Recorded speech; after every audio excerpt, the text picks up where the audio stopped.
Hello YouTube, welcome to this very first book review that I'm going to introduce on this channel that I hope is going to become a series that is going to be recurrent. And we're going to start with one of my favorite books, which is the Book of Five Rings. The types of books I'm going to be reviewing are always going to be linked to either lifting or philosophy. And by philosophy, I mean that it has to be something that can be put in relation with bodybuilding or training as a whole. It doesn't necessarily have to do with making your body bigger and more muscular, but it has to have to do with the spirit of improving, be it mentally or physically. I'm not going to be reviewing technical books or exercise science books because I don't really have any use for these books. But the work I want to be able to put forth is not necessarily to tell you the content of the book, but how I read it and how I relate it to my passion, which is bodybuilding. I personally have degrees in literature, and I have a certain approach when it comes to books. I hope to make a lot of critiques, and especially literature critiques, on this channel. So this is the first entry. The Book of Five Rings was written by Miyamoto Musashi, which is the most famous samurai figure of all times, is known to be the strongest samurai that has ever existed. Now, whether you believe he existed or not, whether you believe that his accomplishments were just legends or not, I'm not going to worry about that in this video. This is not Mythbuster. I'm going to go from what we know of the character and what I learned from him reading his book. So, as far as who he was as a person, I'm not going to talk about that too much. You can do your own research if you want. There are a lot of things said about the man, some I believe, some I don't. But one thing I can say for sure is that Musashi wasn't the best writer. I say that knowing that I'm reading a translated version and that my Japanese is not good enough to read the book in its original language. That being said, I also have a degree in translation, and I know that depending on the translation you get your hands on, there might be slight differences, but the essence of the writing cannot be lost unless the translator is actively corrupting the source text, what we call the ST, which is not the case here. But this is not a bad thing, actually. It's going to be when you first read the book, because on the first read, you're going to be extremely confused by the contents of the books for many reasons. I'm going to explain those reasons. So basically the way this review is going to work is I'm just going to go through the book, starting in page 1, and I'm going to stop at certain segments that I think are relevant. I'm going to explain the spirit behind them, what I think they mean, and relate them to training, physical and mental training. So the Book of Five Rings is Musashi's method towards the art of war, towards the way of the warrior, in which he explains what he learned throughout his life. And at the very start of the book, he gives a brief introduction to his life, where he explains why he started fighting in the first place, how he became samurai, the defeats he managed to achieve, the people he beat and killed, the school he started, the lords he served, etc., etc. And as far as the book goes, he basically says that he has been fighting ever since he was 13, and he fought between the ages of 13 and 28 or 29 years old. So that is 15 years he spent fighting. I think this is already an important portion of the message that he is transmitting here, because he says that throughout those 15 years he kept progressing, his body kept progressing. So even if you don't take into consideration the fact that he was not through puberty at 13, even if you base the judgment on the fact that his puberty lasted maybe until he was 18, that's still 10 years of progress. It's relevant for me because the YouTube fitness community has somehow convinced itself that you are going to reach your limits in 5 years of training. I hear people say 3 years sometimes. I don't believe in that, not even a second. And Musashi didn't believe in that either. But in the book, he says that at that time, he was at the peak of his physical strength. That's when he was 30. And if you research the feats of strength that Musashi was able to accomplish, he was said to be able to crush bamboo with his bare hands. He was said to be able to throw a man by grabbing them by the limb. So basically, grab someone by the foot and just throw them. He was able to break the hilt of a sword with his grip. All of these things, of course, are legendary feats. We have no way to know if it was true or not. The reason why I tell them is because those feats, most of them were performed when he was 30. He never says whether he declined in ability or not. He does say, although, that before he was 30, he never really thought about any of it. Meaning that he was already a god of war, but had never really thought about strategy. By his own words, the previous victories were not due to my having mastered strategy. Perhaps it was natural ability. He never confirms it or not, but anyone who has done sports at a high level have met people like this. People with insane potential who know nothing about the sport. They don't watch tapes. When everyone's watching tapes with the teams, they're doing something else. They don't really train that hard, and they're just better than anyone else. This is God-given talent. And this is what Musashi had. He was a very gifted warrior. He didn't have strategies by his own words. He just struck the enemy down. He never really thought about it. It doesn't mean he didn't have technique. Technique is not strategy. There's a distinction, and the same exists for lifting. You can have very good technique. You can have insane squat form. Doesn't mean that your strategy surrounding your squat training is proper. And this is what he realized at 30. And this is when he decided to study. So when you study, you go beyond just the physical aspect of the task, and you start reflecting on the task itself. He says, since then, I have lived without following any particular way. This might sound counterintuitive. You might think, well, he studied so many years, and in the book he said that he achieved mastery of his own mind when he was 50, so 20 years of studying. All of that to not follow anything. I understand where people are coming from, because nowadays, the more you study, the more biased you become towards what you study. This is just the nature of the beast. But in my opinion, because I agree with Musashi on that, it shouldn't be. The more you study, the more open-minded you should become. If you become more stubborn and more stuck in your ways as you study, you're not studying correctly. And some people might say, oh, it's because I found the way that works. There is not just one way. The way is infinite. There are definitely bad ways, but there are no perfect and optimal way. You have to find what works for you. And this is what he says here. So Musashi was anti-dogma, which I appreciate a lot. The reason why I didn't really talk about that much, the reason why I say that the first read is going to be strange is because you are reading the book of someone who was already a genius when they were 13. And something I found with people naturally gifted is that they have a very tough time explaining their talents to people.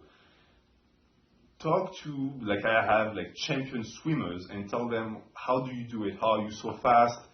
Like, most of the time they won't be able to explain to you, or if they do, it's going to be so abstract that you won't get it. On the other hand, people who work really hard because they didn't have talent are going to sit you down, they're going to tell you about their stroke, about the time, their breath timing, all of that stuff. It's much more clear in their head because they've had to study the way of strategy. If you are gifted, you don't need to study like he was. He reached the age of 30 not having to think about it once. But eventually he sat down and started studying, and he put his words in the book. The thing is, he still has that insane talent that makes it so that sometimes he cannot explain what he means, meaning that he'll tell you something completely outrageous and then say, this is the way it is, and just study more and you'll understand. You might study your entire life and never understand what he says. So, let's start with the ground book. There are 5 books in the 5 brains, and this is the first one. And Musashi tells us, there is no warrior in the world today who really understands the way of strategy.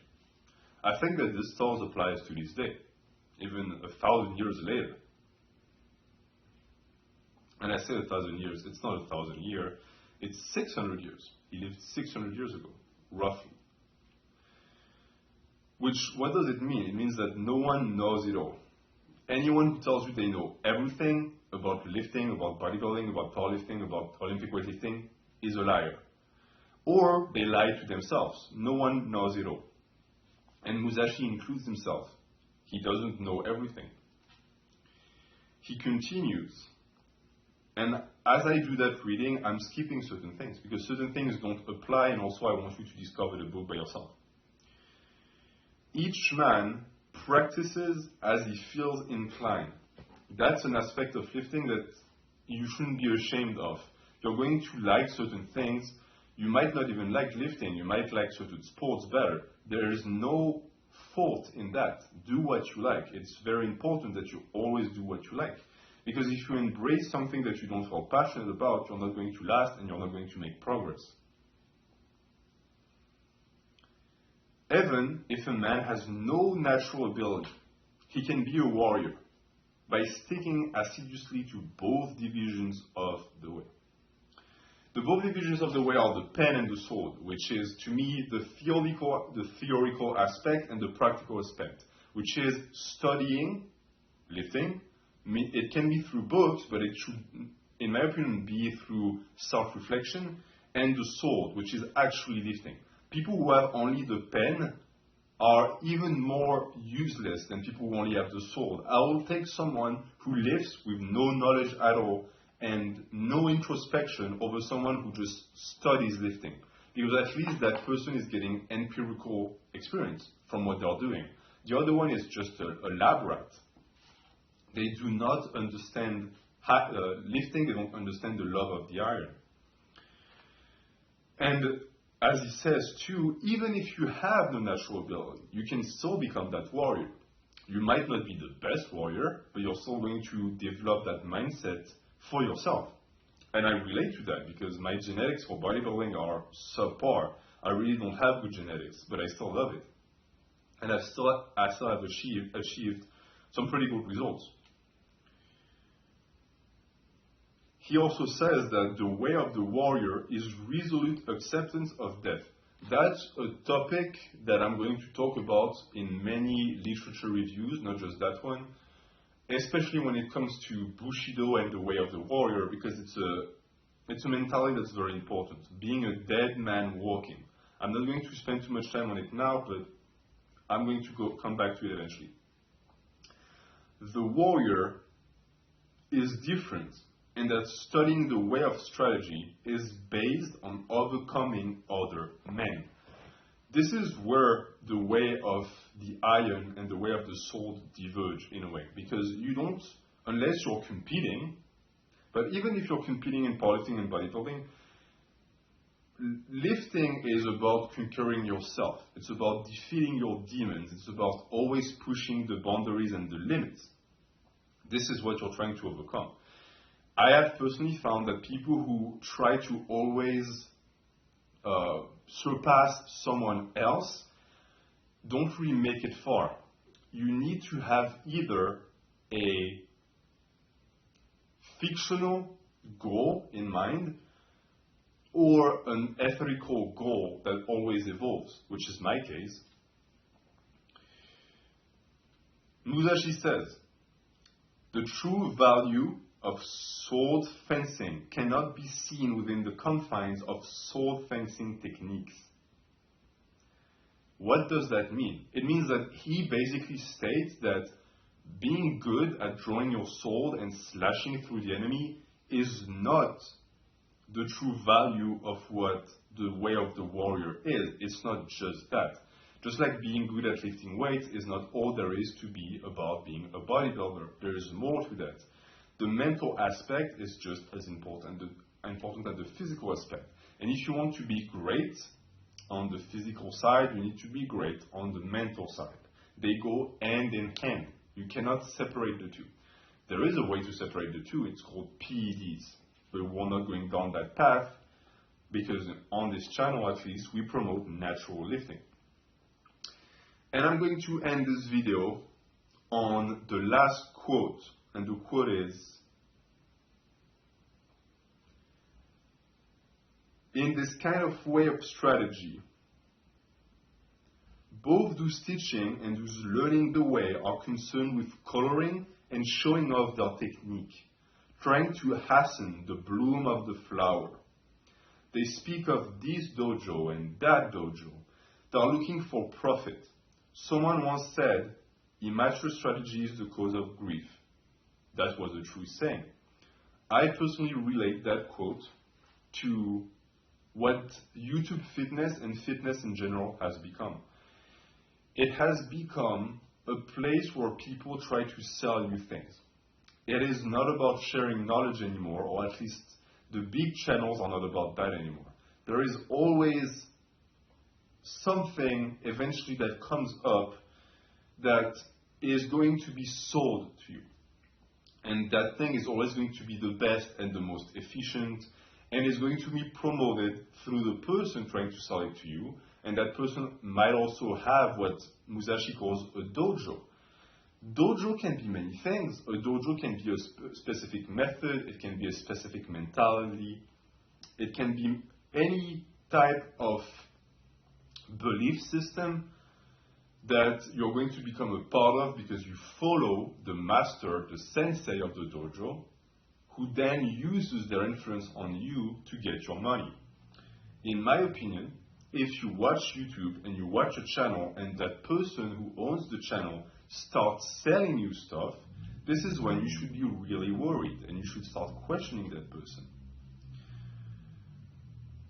And the reason why this is so bad too is because, as he says, they become more concerned with coloring and showing off their technique, trying to hasten the bloom of the flower. Hastening the bloom of the flower, what is that?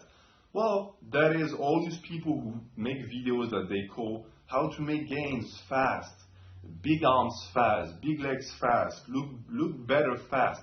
It cannot be fast by definition. Natural lifting past the novice phase is not fast. It's a slow process. And people who hasten the bloom of the flower either use a specific substance to make the flower grow faster, or they don't let the flower bloom to its full potential. They rush it and they risk injury. And that method of making the flower bloom faster, as he states here, is also based on fake knowledge and fakeness in general. It's the coloring and showing off their technique. It's someone who are going to tell you, oh, I got this through these means, and if you apply these means, you'll get it like this. This is not a bad thing per se. It becomes a bad thing if that thing that they're talking about you need to pay for. And this is what also he denounces here. People who take students and the students would have to pay the dojos. And he thinks this is not the true way, and I agree. He says they're looking for profit. Before that, and I will end on that, this is the last part of the paragraph. If we look at the wood, we see arts for sale. Men use equipment to sell their own selves. As if with the nut and the flower, the nut has become less than the flower. What is the nut and what is the flower? In my opinion, the flower is the result. It's the end product. What is the nut? It is what constituted those results before they bloomed. What was in your mind before you achieved the results. It is your train of thoughts, it is your will, it is the methods you applied. All of these things are more important than the flower. In my opinion, the knowledge I gained on arm training is more important than the size of my arms, because it is something that I can share with people, and I think that's also, if we were to dive even deeper, that's the difference between the nut and the flower. What is a flower good for? It is pretty, smells good, and there's always the chance that because it is pretty, it is going to attract an insect that is going to botanize it and then spread its pollen around and create other flowers. Such as a good physique. A good physique is pretty, and a good physique is going to attract attention. Between a theoretical video or a video where I flex, which of the two is going to make more views? The video where I flex takes me 0 effort, lasts maybe a minute, is going to make 10 times more views. Why? Because people are attracted by the flower. But my job and the job of people in the natural lifting community is to make the nut more palatable, in a sense. Because the nut is what the flower came from. The flower that you see at the end is my personal results. You're never going to achieve that, but I can tell you how I made it bloom. We might not start with the same nut, and we're not going to end up with the same flower, that's for sure. But the methods that I used to bloom, you can learn from, and you can evolve from that. And this is why when the nut becomes less than the flower, everyone suffers. The physique and the end result that are being used to sell products and supplements and methods and programs and training and coaching shouldn't matter that much. The knowledge that led to it should. That's what should be spread, and it should be shared for free. Because that knowledge is much more applicable. It is something that can actually benefit a larger amount of people deeper than just looking at a pretty physique and being told that there is a fast way to get it. I would much rather be open and tell you all the mistakes I made when I was trying to grow, so that you can avoid these mistakes, and you can also then pass that knowledge on to other people. So this is it for the part 1 of the Book of 5 Rings. This is going to be a long series because, as you see, I like to dive deep and I like to really go into the details. So I will make sure to keep uploading those videos. I will make sure that we go through the book. If you have books that you like, let me know in the comments. I might make reviews on them. Thank you for watching.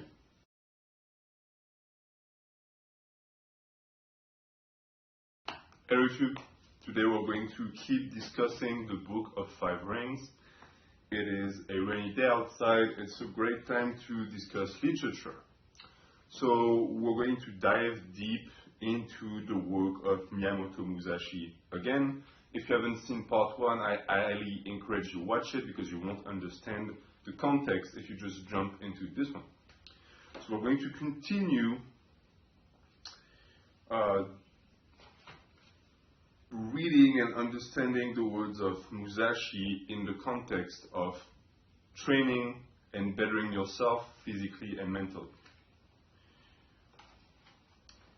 Musashi says in the book several times, and it is something that is recurrent, that you must practice constantly.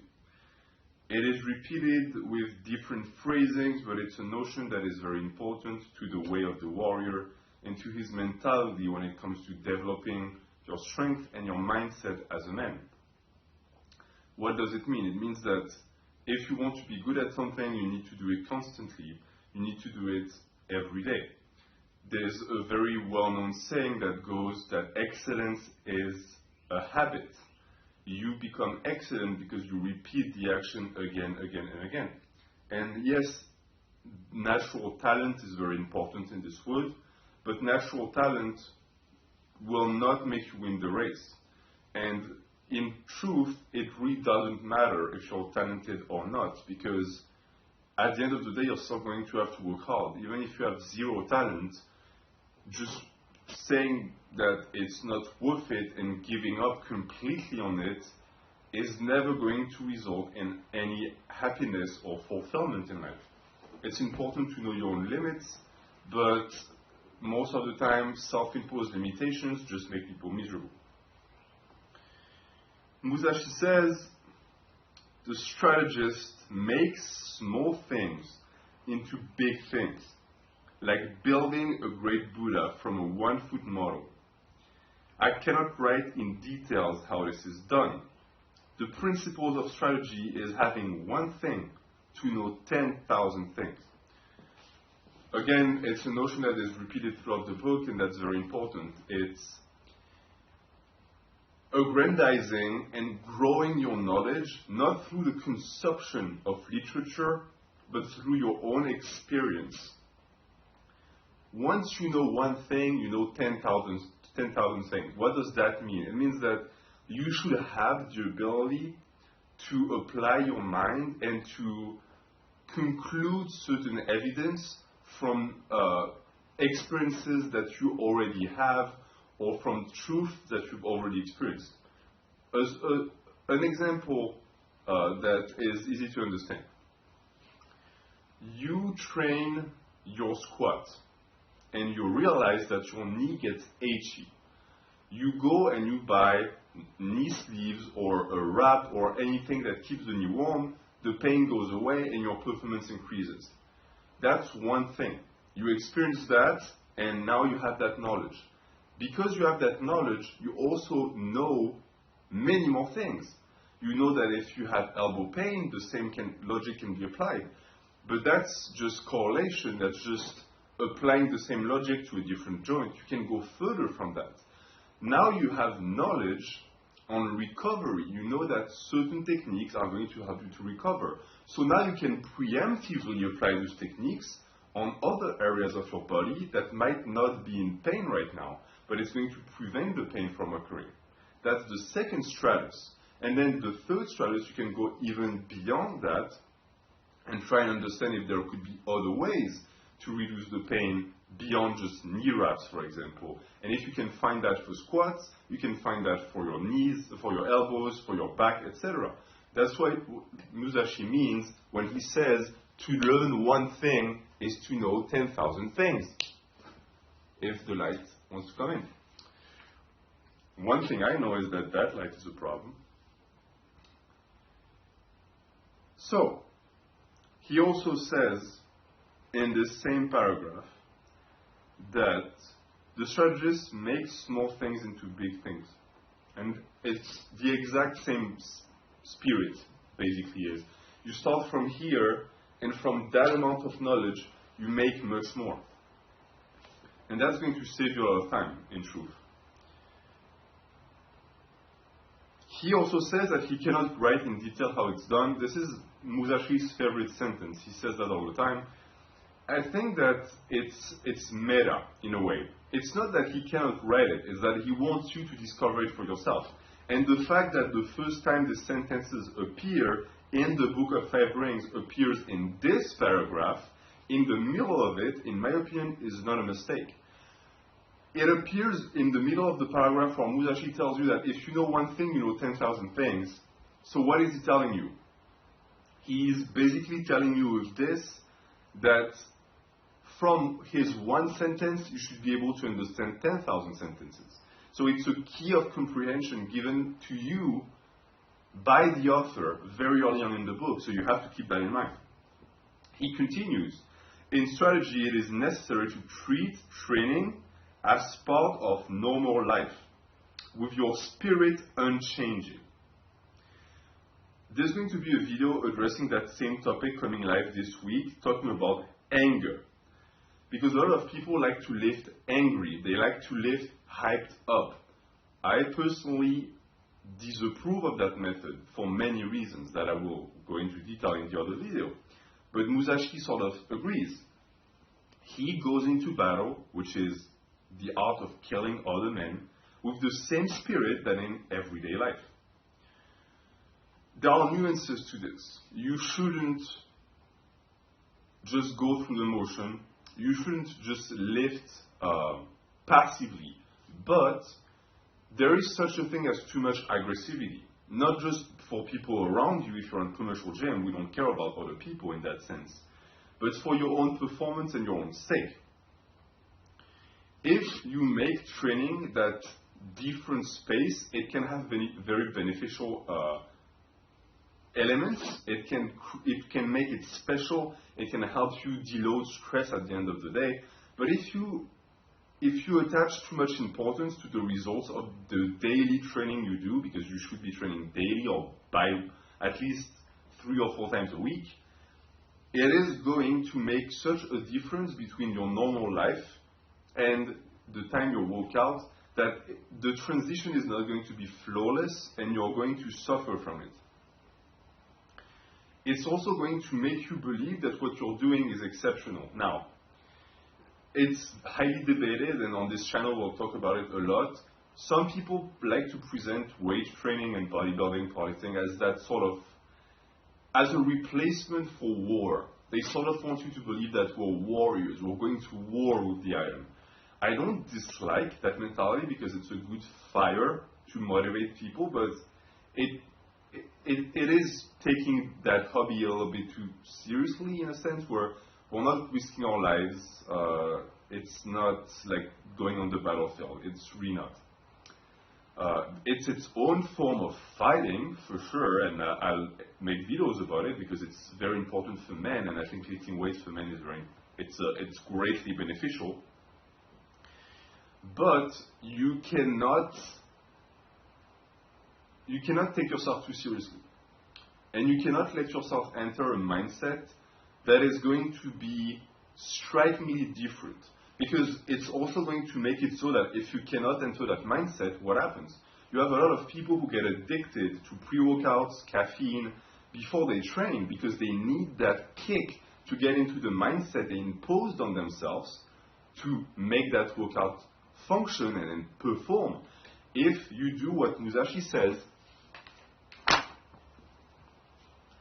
and you treat training as part of normal life with your spirit unchanging, then you will be able to continue and have a more consistent way of acing your workouts. He also says, and that is not really in topic, but it's an important notion. It is difficult to know yourself if you do not know others.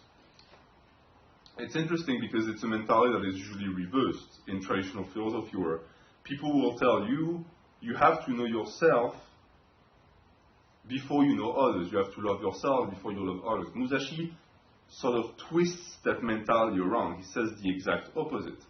And both are true in a sense. The ability to put yourself in the shoes of someone else are going to teach you a lot about who you are as a person. He continues, to always, there are sidetracks. If you study away daily and your spirit diverges, you may think you are obeying a good way, but objectively it is not the true way. If you are following the true way and diverge a little, this will later become a large divergence. That's very easy to understand if you picture that in your mind. If you want to go on a straight path, if you start slowly going towards the right, at first it's not going to seem like much of a difference. But at the end of the road, you really are shooting completely to the right. You're not on the true path anymore. And it's also a vicious illusion because as you go to the right, because at the start it's so slight, you're going to get used to going right. So it's going to feel like you're going straight. Applied to lifting and training, what does that mean? It means that it's very easy to lose your way. It's very easy to lose sight of where you want to go, either because you have outside influences or because you just are not focused. And for bodybuilding, it will mean, for example, losing sight of what the weights should be doing to your body. It happens to me all the time. well, I'll catch myself being excited by the strength and not realizing that what I'm doing is not helping my hypertrophy. And I always have to correct myself. And when I correct myself, I go back to the true path. The true path is going to depend on what you like. For example, if you're a swimmer. If you're a competitive swimmer, you should be lifting weights on the side. You should be doing strength training. If you fall in love with the strength training and you start pushing it for what it is, strength training, and you lose sight of what it should be for, which is making you a better swimmer, you are losing your true way. Now, is that always a bad thing? No. Maybe leaving the true way is going to guide you on the path that makes you happier. For me, I trained basketball, I trained football, and I constantly had to remind myself that I was doing that for sports, I had to be specific, I had to do this, do that, but I always felt that I liked the training more than I liked the sports. Eventually I ended up enjoying the weightlifting more than the matches were. It should have been the opposite. Most people who played in my team hated the training, but they loved the matches. I was the opposite. The matches were fun, but what I really wanted was to go back to the weight room. And that's when I realized what my true path was. And now it's much easier for me to stay on it. And I think once you find your true path, you're not going to diverge as much. And if you do, it's going to be very easy to correct yourself. And this is why I believe that novices, people who are new to lifting, should focus really hard on finding that path, following that path. And this is the reason why I don't like programs that push lifters into a certain category. I think too many programs are powerlifting centric, and they sort of shove novices into the powerlifting mode, where those guys might not even care about that, but they end up the training with the knowledge and the skill set that is going to be very suitable for powerlifting, so they just fall into that and they do that. You need to open yourself and you need to pay attention to where you want to go. Because if you don't, you're going to end up in a place that you might not feel comfortable in, and you might feel regret for wasting so much time.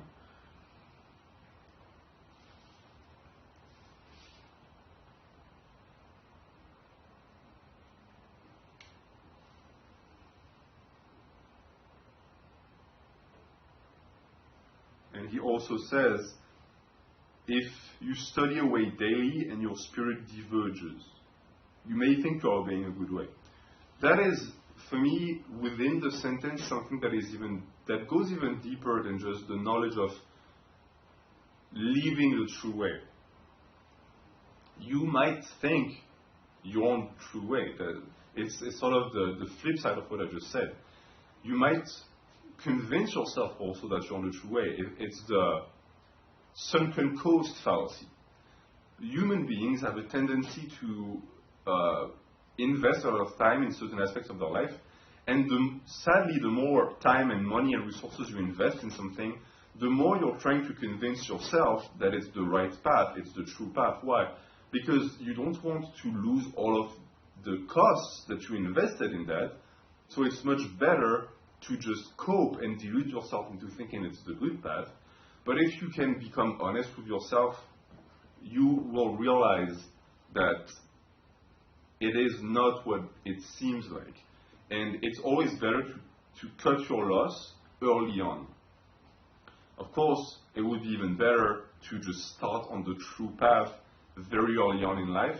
Some people are lucky enough to find their true calling early on, but that's very rare. So even if you find what you want to do in terms of lifting, in your 20s, it's not too late. You can still do it.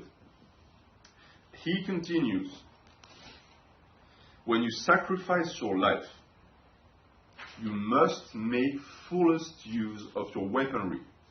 It is false not to do so, and to die with a weapon yet undrawn. Okay, you might be thinking, okay, you just said that lifting is not comparable to a battlefield, and now you're using a warrior metaphor. Yeah, because that's what the book is. It's a man who slashed other men, telling you how he built up his mind to do something so drastic and how he worked his body to be able to keep living, basically. What he says here can also be applied to lifting. What he means here is, and that's a very important message, when you sacrifice your life, first off, samurais, by becoming samurai, sacrifice their life. It's something that sort of don't exist anymore in the modern world. You could argue that soldiers are the last of that breed of people, but once you became samurai, you forfeited your life. Your life was owned by the Lord, and your honor was more important than your life. Those are notions that are very interesting and part of Bushido that you can research if you're interested. I will discuss them here, but I'm not going to really give you the keys of comprehension for them. Once you have that mindset of thinking, okay, this is what I want to do, you need to make full use of your weaponry. As a soldier, what does that mean? You're going to keep fighting until you die. You're not going to give up with a sword that's still unsheathed, it's still unused, because it would just be completely stupid in a way. If you've already given up on your life, then fight to the fullest. This is a mindset that is not popular anymore because it's became cool to just not try. We have a culture of people who don't like to try. Tryouts are seen as lame. You have people who complain about their lives every day, who sort of relish the idea.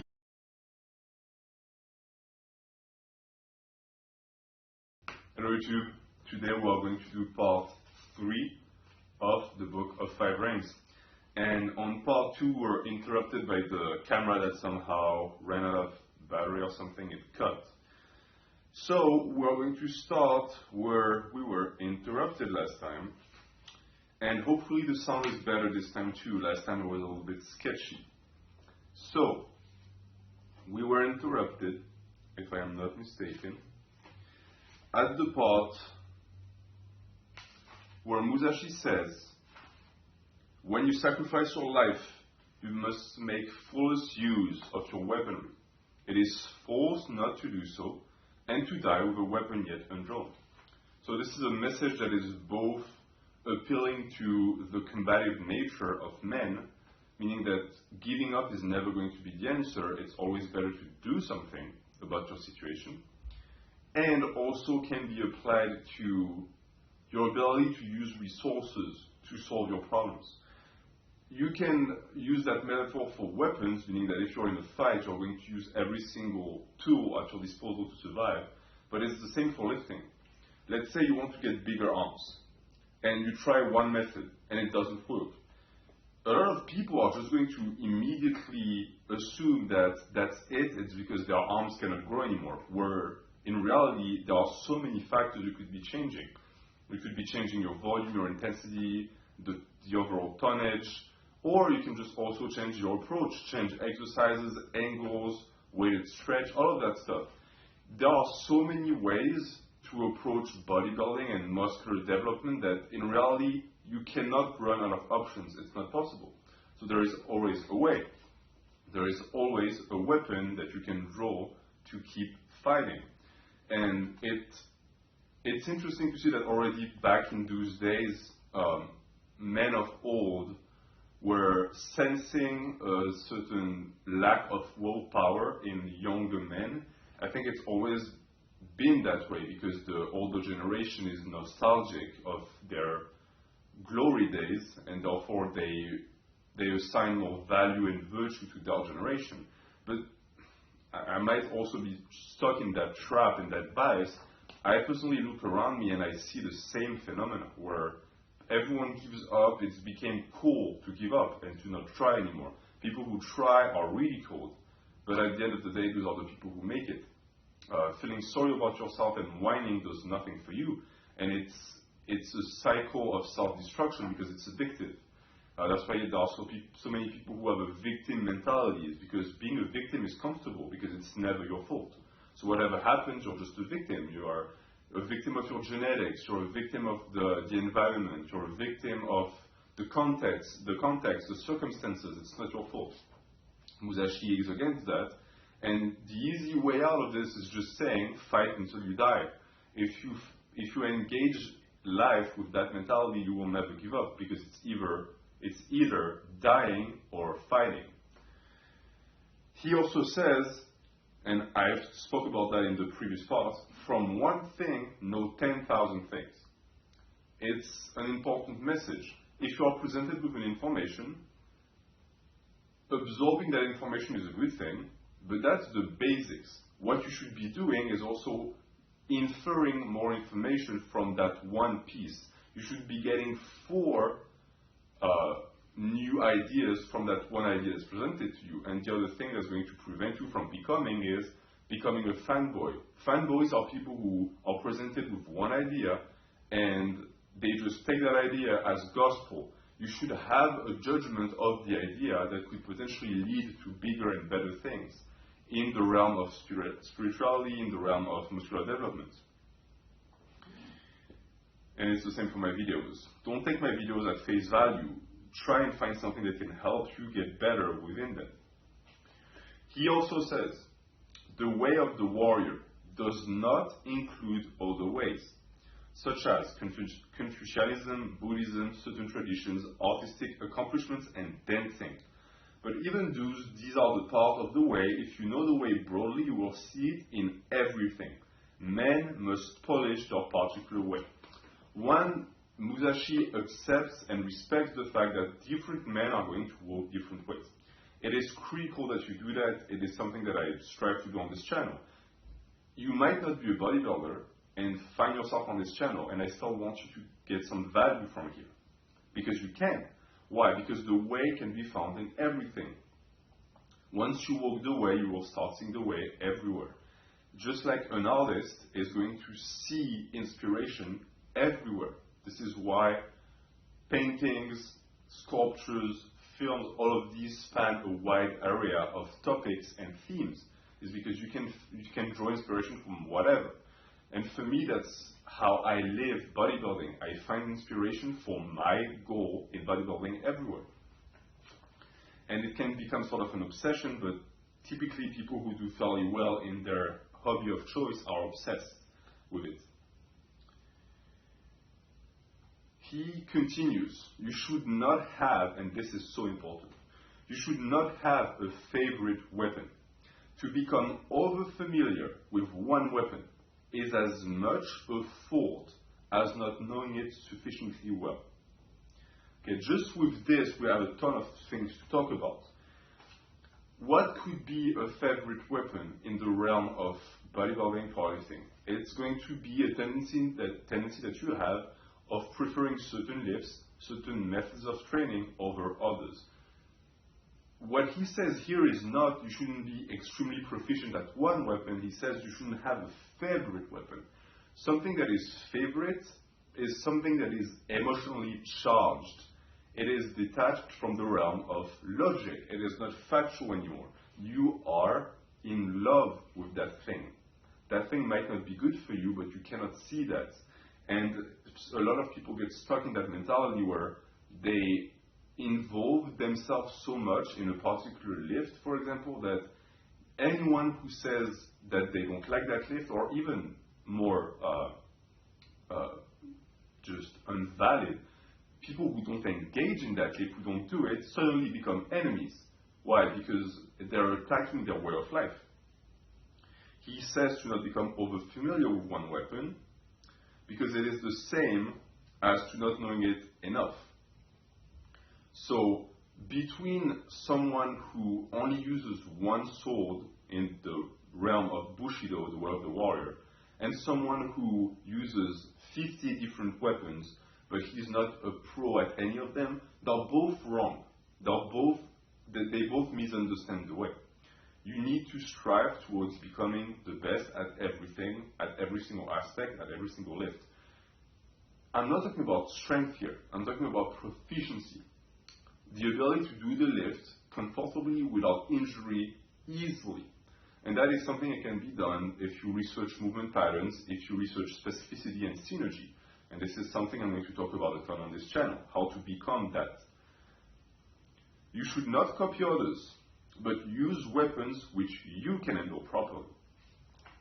Going back to what I said before, never copy others, you're your own person. YouTube Fitness is horrible for that. It teaches people to just be sheeps, be drones, and copy that guy. And then 6 months later, when you have a new idol, you're going to copy that guy. This is not going to be something that's going to help you with your self-improvement.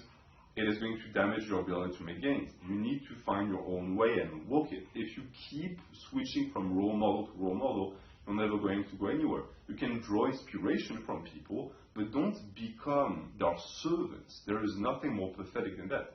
On this channel, I will repeat it 1,000 times if I have to.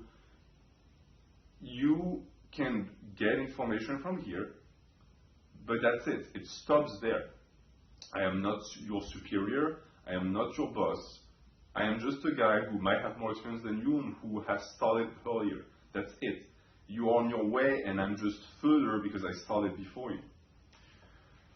So don't copy me and don't copy anyone. Make your own way and use the weapons you can handle properly. It is bad for commanders and troopers to have likes and dislikes. These are the things you must learn. Okay, this one is tougher because we all have likes and dislikes because we are humans, we are subjective beings.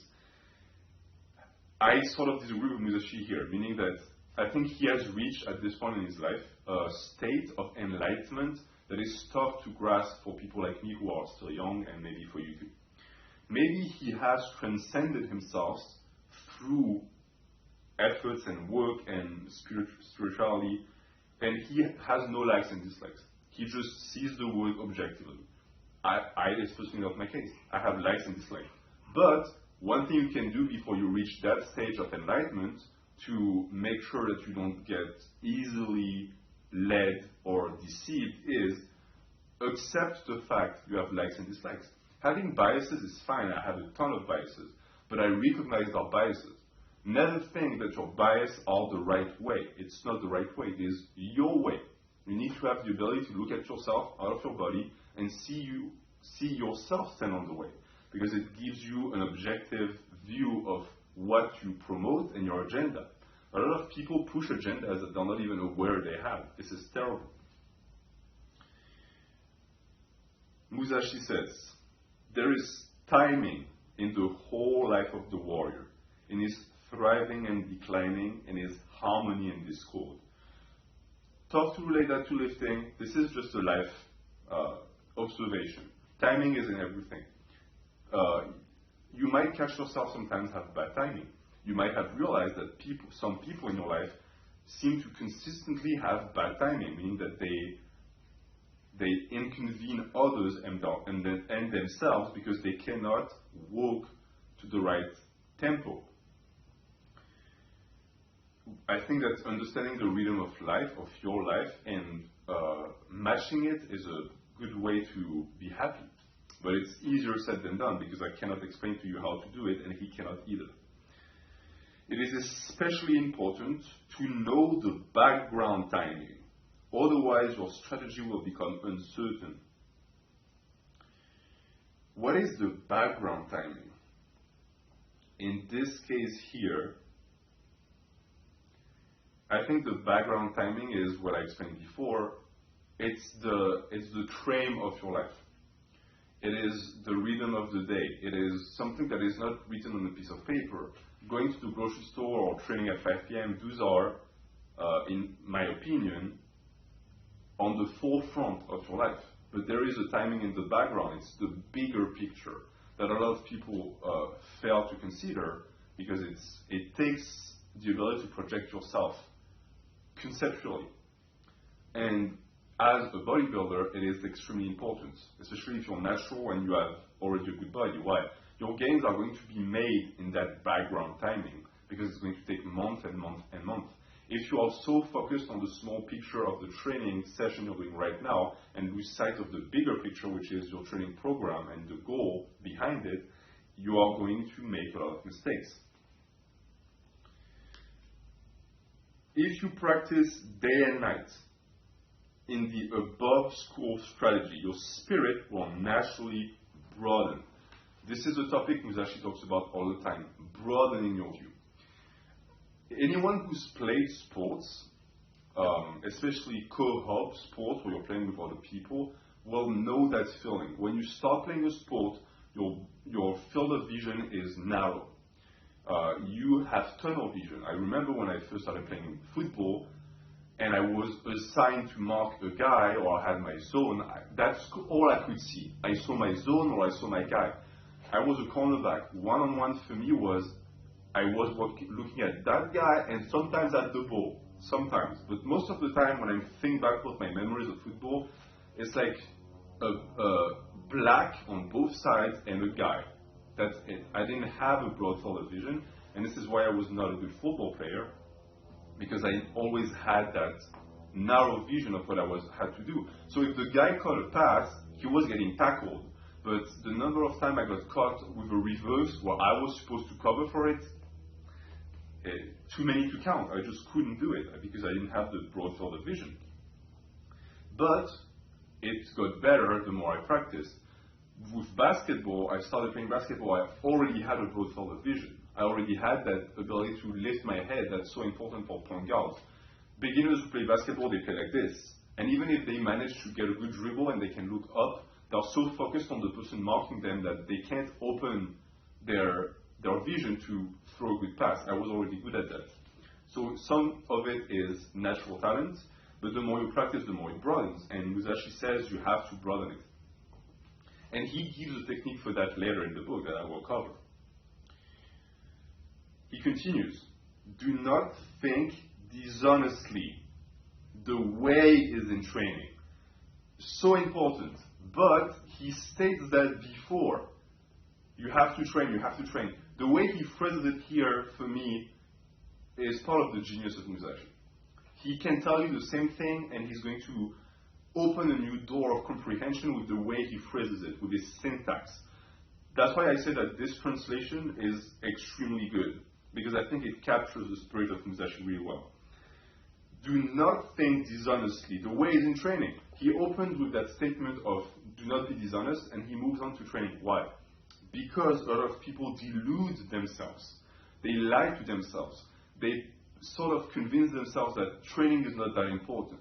And in the realm of fitness, it's people who will tell you that, oh, if you don't take drugs, then you cannot accomplish anything. Or, oh, your genetics are bad, so you cannot accomplish anything. Musashi says, this is dishonest. You are lying to yourself. He would have told that to a warrior back in the days, who told him, oh, but I cannot be the best at sword fencing because I wasn't born with the ability I have for our body. Musashi would tell him, you are dishonest. You do not believe that the way is in training, and therefore it isn't. Because if you go into this thinking, oh, I'm training right now, but it doesn't do anything, you're not going to push yourself, so yes, it's not going to do anything. It's a self-defeating prophecy. Train hard, train consistently, and let the way find you. If you don't have faith in yourself to find the way, let it find you. Just train like a robot, and eventually it's going to bloom in your mind. And if you're like me and you make very slow progress, it took me 10 years to get to where I am, but I'm still going because the way is in training. There is no higher truth than this statement. He says, become acquainted with every art. Agree and disagree. Because in the realm of what I do, it would mean becoming acquainted with powerlifting, strongman, etc., which I am to an extent. I've been following powerlifting for a long time, same for strongman, because even though I do not possess the natural ability or the passion for it, I respect strength to a great extent. So I'm acquainted with it. And the thing too is that I can learn from these guys. Even if they're not part of the bodybuilding community, they are moving their bodies through space, and I can learn from that. I can get info from that. And I think we're going to end here. No, we're going to finish this chapter, I think. Yes, we're going to finish this chapter. He continues, distinguish between gain and loss in worldly matters. Very important. This is something I try to do on this channel. There is such a thing as trying to put notions on paper to the point where you intellectualize them so much that they become abstract. But I do think that there is a way, a concise way, to just present your ideas to make them accessible for people. And being obscure is not a good thing. If I make a video about, in the hypertrophy series, about a concept of hypertrophy and no one gets it, it doesn't mean that I'm somehow a tortured genius who no one gets. It means that I'm a bad teacher. People who have very high skill caps in certain domains should be able to teach it. Because if your own thoughts are abstract to yourself and you can't present them to others, unless there is a language barrier, it means that you might not be at 100% on your own ability to understand the topic. There might be some exceptions to that, but for that it means that if I tell you about a method, a program, a lift, whatever, I'm going to tell you exactly what is good and what is bad for it, using my words. Perceive those things which cannot be seen. Pay attention even to trifles. Do nothing which is of no use. I'm going to stick with the last two. Pay attention even to trifles. Why do we have to pay attention to things that should be benign and not necessarily worthy to pay attention to? Because they add up. If you look at your program or at your training and you have 3 or 4 small things, as time goes by, these things repeat themselves and they accumulate, and eventually they become something that should have been resolved early on because it's gains already on the table. Do nothing which is of no use. I sort of disagree with that. I like to have projects.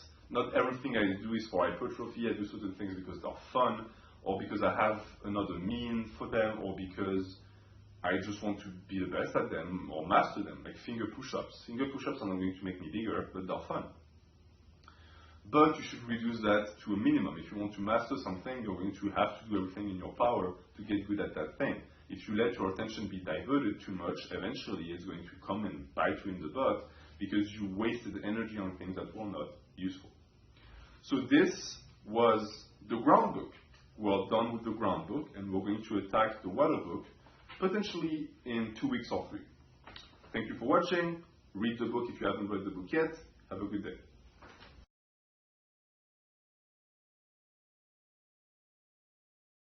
Hey YouTube, welcome to another analysis of the Book of 5 Rings. This is part 4.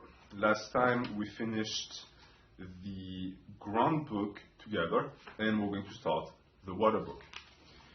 So, as far as the water book goes, it goes into details into the spirit of the school of thought that Musashi seeks to build. He says, language does not extend to explaining the way in detail, but it can be grasped intuitively. Very important notion here. You cannot explain the way. What is the way? The way is how you live your life as a warrior. No matter what you want that meaning to be in terms of what a warrior should be doing with their life. Here, it shows that the way is in you. It's what you're going to follow. The principles of the way cannot be explained because they are the principles of your life. And because in that sense they cannot be put on paper per se, you could also argue that this entire book is worthless because he's writing a book about explaining the way. He says it can be grasped intuitively. There is a notion here that Musashi is not writing on paper, but is very important to understand. You can intuitively get knowledge from someone else's experience. Intuition doesn't come out of nowhere. It's a common misconception. Even in animals, what we call instinct is not magic. It is something that is ingrained biologically into the species that helps them survive. And it's the same for human. Your intuition is triggered by hints that you notice whether you are able to recognize them or not. This is the instinct of survival. This is the gift of fear, which is an amazing book that you should read.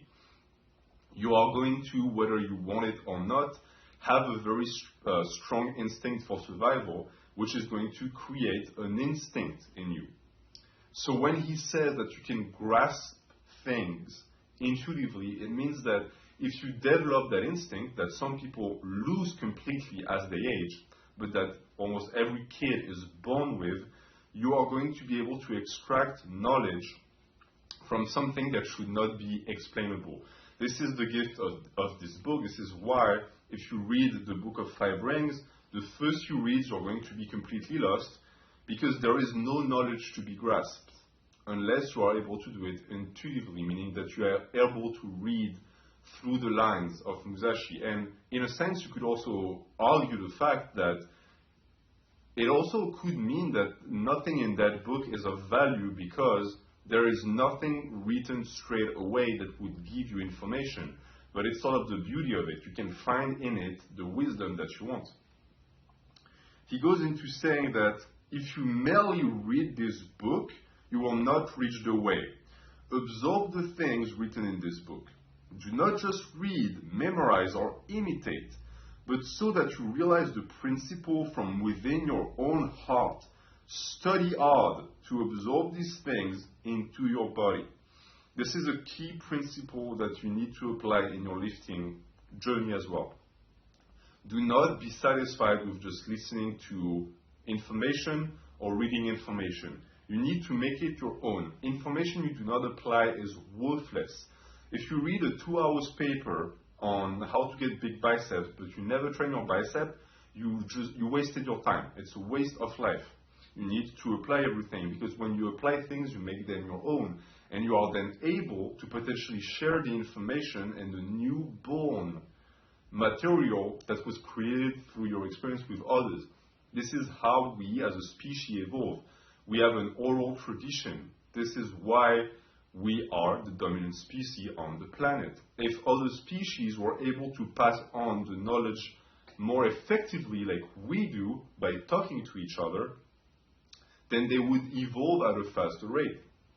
A lot of scientists think that this is the reason why humans were able to be so performant, is because we didn't just rely on instinct, we also relied on our ability to pass knowledge by speaking to each other, and then later by putting it into books. So do not merely read things, absorb them, and never imitate things, ever. This is probably worse than just memorizing, because when you imitate, you color the action with a nuance of idolatry, and you do not want to idolate anyone. You have to make your own way. So you have to make things your own. In strategy, your spiritual bearing must not be any different from normal. Both in fighting and in everyday life, you should be determined and calm. Meet the situation without tenseness, yet not recklessly. Your spirit settled, yet unbiased. For me, this applies to the demeanor and the energy you should be exuding when you lift. A lot of people like to get very angry when they lift. A lot of people, they need to get into a trance. I don't think this is the right thing to do, because it is not replicable. It is going to tire your adrenal system. Your ability to produce adrenaline is going to get tired after a while, and you're going to become dependent to that state of wrath and primal energy to be able to perform. If you manage to go into lifting with a neutral state of mind, then the PRs are going to be easy to replicate, because the state of mind in which the PRs happen is going to be also very easy to abide by day.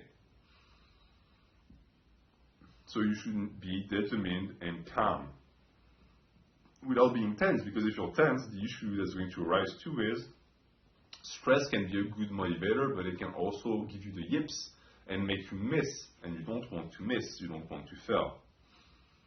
Even when your spirit is calm, do not let your body relax. And when your body is relaxed, do not let your spirit slacken. Do not let your spirit be influenced by your body, or your body be influenced by your spirit. Very important too.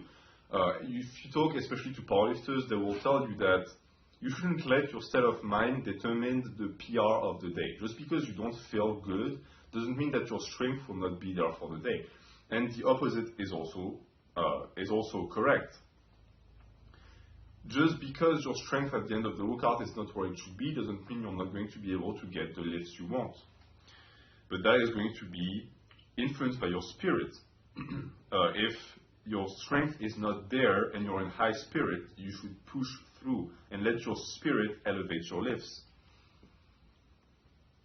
As far as not letting your body relax when your spirit is calm, and the opposite being do not let your body be relaxed, let your body relax and then your spirit slacken, it basically means that you need to have the two in harmony at all times. Now, this could also be a very bad advice to give to people who are very anxious and who don't have the ability to relax. If someone is already hyperactive and always thinking about things and worrying, then they should learn the ability to relax the spirit. But most of the time, what I've noticed with these people is that it's still aligned with what Musashi says. It's either the body is agitated for a reason or the other, and therefore they let their spirit get agitated too, or it's the other way around, meaning that they are letting their spirit be influenced by their body and their body be influenced by their spirit. But when we say that, it also means that in the idea of what Musashi says, it means that neither the body or the spirit is superior to the other, because they shouldn't dictate each other. But if they don't dictate each other and they should also always be one, then what is the truth? I think that what should be read behind that is you should strive to have a calm spirit and an always active body. Meaning that having a spirit that is calm does not mean that you're not thinking about anything. It means that you're focused and you're determined. You're not letting spare thoughts invade your brain, and you're not letting your body slacken. Be neither insufficiently spirited nor over-spirited. An elevated spirit is weak, and a low spirit is weak. As I said at the start of this paragraph, going into the gym too hyped is not good because it's not something you can do every day. And going in the gym depressed and mortified and low energy is not good either because you're not going to get any gains from that. You need to find the middle ground. Most of life is finding the middle ground. Extremes are usually extremes for a reason because they're not beneficial in the long run. This one is interesting. Small people must be completely familiar with the spirit of large people. And large people must be familiar with the spirit of small people. Whatever your size is, do not be misled by the reactions of your own body. To start with the last sentence, you are going to find that your body does things sometimes that you do not understand, and that we as humans try to rationalize all the time, and we try to get meaning from them. Just because your muscle hurt on a warm-up set of squats does not mean you should stop training for the day. It doesn't mean you should ignore it, but don't make it a bigger deal than it is. Do not let a small ailment make you think that you have a debilitating disease. You are observing your body, in a sense, and you get to decide the way you want to interpret the things your body does. Remember, you're not your body. You are basically a spirit that is using that envelope to move around and do stuff. But the siege of your mind is here. You can cut an arm off and you're still going to be you. But if you lose your head and your brain ceases or loses the ability to function, then you're not you anymore. As far as small people and large people, it's tough to relate to bodybuilding because it is only something that is applicable to combat sports in a sense, or things that you're going to use your body to oppose another opponent. there is a saying in sport that says a giant is no expert. What does that mean? It means that in most sports, being tall and big is going to be a very important advantage to have. But you're going to have, if you grew up in sports, you're going to find that people who are always advantaged by that, by their size and their strength, never had to learn technique. This is why someone like Shaq never had to learn 3 points. He had a bad jump. His jumper was bad. Because why would he need that? He could just drive into the paint and dunk on people, or ask for the ball and back them up and dunk on them. So what's the point? Well, the point is that if he had those things in an hypothetic type of way, he would be better. So, as far as people who are small, you need to understand what it means to have the advantage of having a large body. And if you're something who are large, you need to understand what it means for someone who's small to experience the sport, because it gives you the advantage of insight. And this is also why something I've noticed with combat sports and sports in general, people, and especially basketball, it's especially true in basketball and sumo, people who grew up small, meaning that until the age of 15 or 16, they were still small, and then had a growth spurt, tend to be better athletes. Michael Jordan, for example, was small for a long time before he had a massive growth spurt, and he was the best basketball player of all time. Why? Because he had to. When he was smaller, he had to develop the skills, the handling skills, the shooting skills, to be able to hang with the big guys, and then he became big. So he had the best of both worlds, basically. Musashi continues, and he gives advice, and this is, to me, a show of Musashi's understanding of the body, the human body. It shows to me that whether you want to believe that he existed or not, whoever wrote that book understood what posture should be like, which shows to me that they knew how to train. He tells you to lower both shoulders, and without the buttocks jutting out, put strength into your legs from the knees to the tip of your toes. Brace your abdomen so that you do not bend at the hips. So what is he basically telling you to do here? He's telling you to put your shoulders in a way where they're back and in their pockets, which is going to lead to a straight thoracic spine, because shoulders that protrude immediately round the thoracic spine, so you're going to be straight. By default, your field of vision is going to be more open and your neck is going to be straight, so no problem with the neck. You're going to squeeze the glutes, which is very important for compound movements, but you're not going to let the glutes shoot back, which is, it has a name, I think it's lordosis, where you have your glutes that shoots back, which is a bad thing because it puts pressure on the lower back. You put strength in your legs, so you flex the legs, which is very important because it's the base on which you're lifting things with. You brace the abs so that the hips don't shoot back, which when your hips shoot back on the squat and deadlift, what happens? You lose the ability to use your glutes and hamstring and posterior chain, and you end up using too much lower back, which leads to injury. Musashi, who I think never did a deadlift in his life, understood intuitively that these things were to be applied to make a perfect warrior.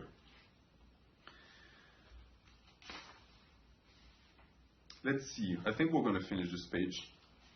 He also says, in all forms of strategy, it is necessary to maintain the combat stance in everyday life, and to make your everyday stance your combat stance.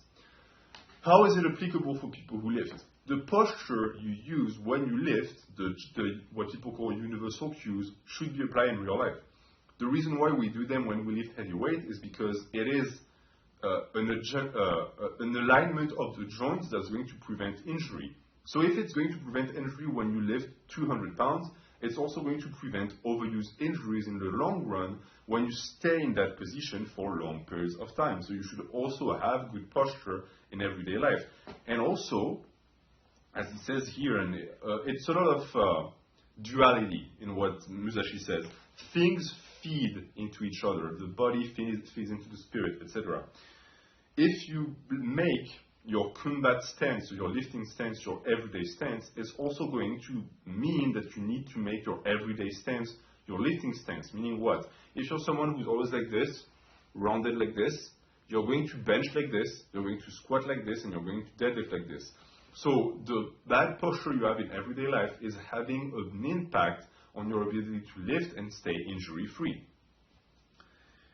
He also says the gaze should be large and broad. This is the twofold gaze. Perception and sight. Perception is strong and sight weak. And they wrote weak with two E's. Funny. Perception and sight would be the same difference, in my opinion, between listening and hearing. They mean the same thing, but not really. Because you can hear someone, but not listen to them.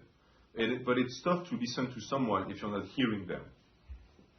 You can see something and not perceive it. But you can't really perceive something without seeing it, as long as you're using your eyes. If you use another sense to perceive something, then yes. Perception, as he says, is strong. The listening is strong, and the sight is weak. We're going to stop here, but it's not a bad thing. Understand that saying that something is strong or weak is not a bad thing. Your deadlift is strong, but compared to your deadlift, your lateral raise is weak. Does it mean that the lateral raise is a bad lift? No. You have to apply things that are strong and things that are weak to benefit certain areas of your life. And this is what he's going to go on to develop, but that we're going to discuss in another installment of the analysis of the book of 5 rings. Thank you for listening. Have a good day.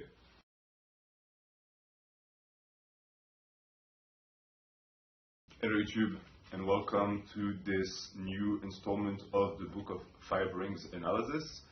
We are halfway through the book.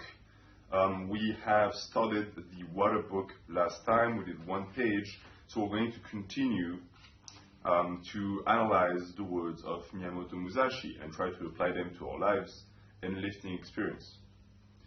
He writes, in strategy, it is important to see distant things as if they were close, and to take a distanced view of close things. If you are familiar with that type of philosophy, you also might have heard the same type of mental trick that you should put a lot of thinking into small details and be as quick as possible to decide big decisions. It's sort of the same thing here. What he's trying to imply here is that we have a tendency to spend a lot of energy and time on what we perceive to be things that require that energy and time. But for most of those potential choices we have to make, it's just subjective. We are assigning a certain amount of time that we have to spend on something, and we're neglecting other things because we do not feel that they are as important as the rest, but they are. So when you see distant things as if they were close, what you're doing is that big picture that you might have seen as something global, you're going to have the ability to start looking at those single details within it.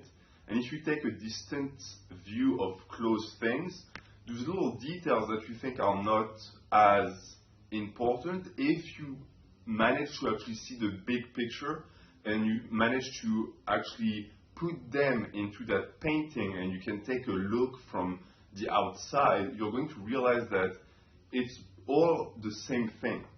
There's no such thing as big things and small things. Big things are made up of small things, but our minds bundle them up and it becomes that massively important block or notion that we respect as it is, but we lose sight of what it's made of.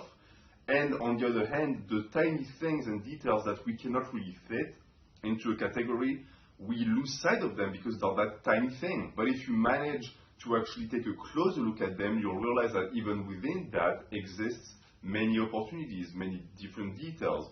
It's sort of the metaphor of the galaxy, right? You can fit an entire galaxy into a grain of sand, but if you just look at it as a grain of sand, that's all it is, right? And if you only look at it as a galaxy, that's all it is. You're going to both either lose the ability to see the details within the big picture, or you won't even notice the small picture because that's what it is for you. It's that small thing. So you need the ability to zoom in and out which means that everything becomes both a distant thing and a close thing at the same time. It depends on your perspective of it. He says, it is necessary in strategy to be able to look to both sides without moving the eyeballs. You cannot master this ability quickly. Learn what is written here, use this gaze in everyday life, and do not vary it whatever happens. Okay, this one is probably my favorite passage of the book because it has a double meaning, just like everything Musashi writes. First off, there's a practical aspect to that. It might sound strange, but it is actually a thing.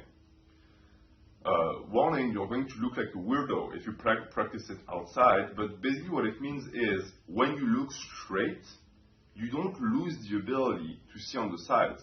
I see my finger here. I'm not looking at it, but I see it.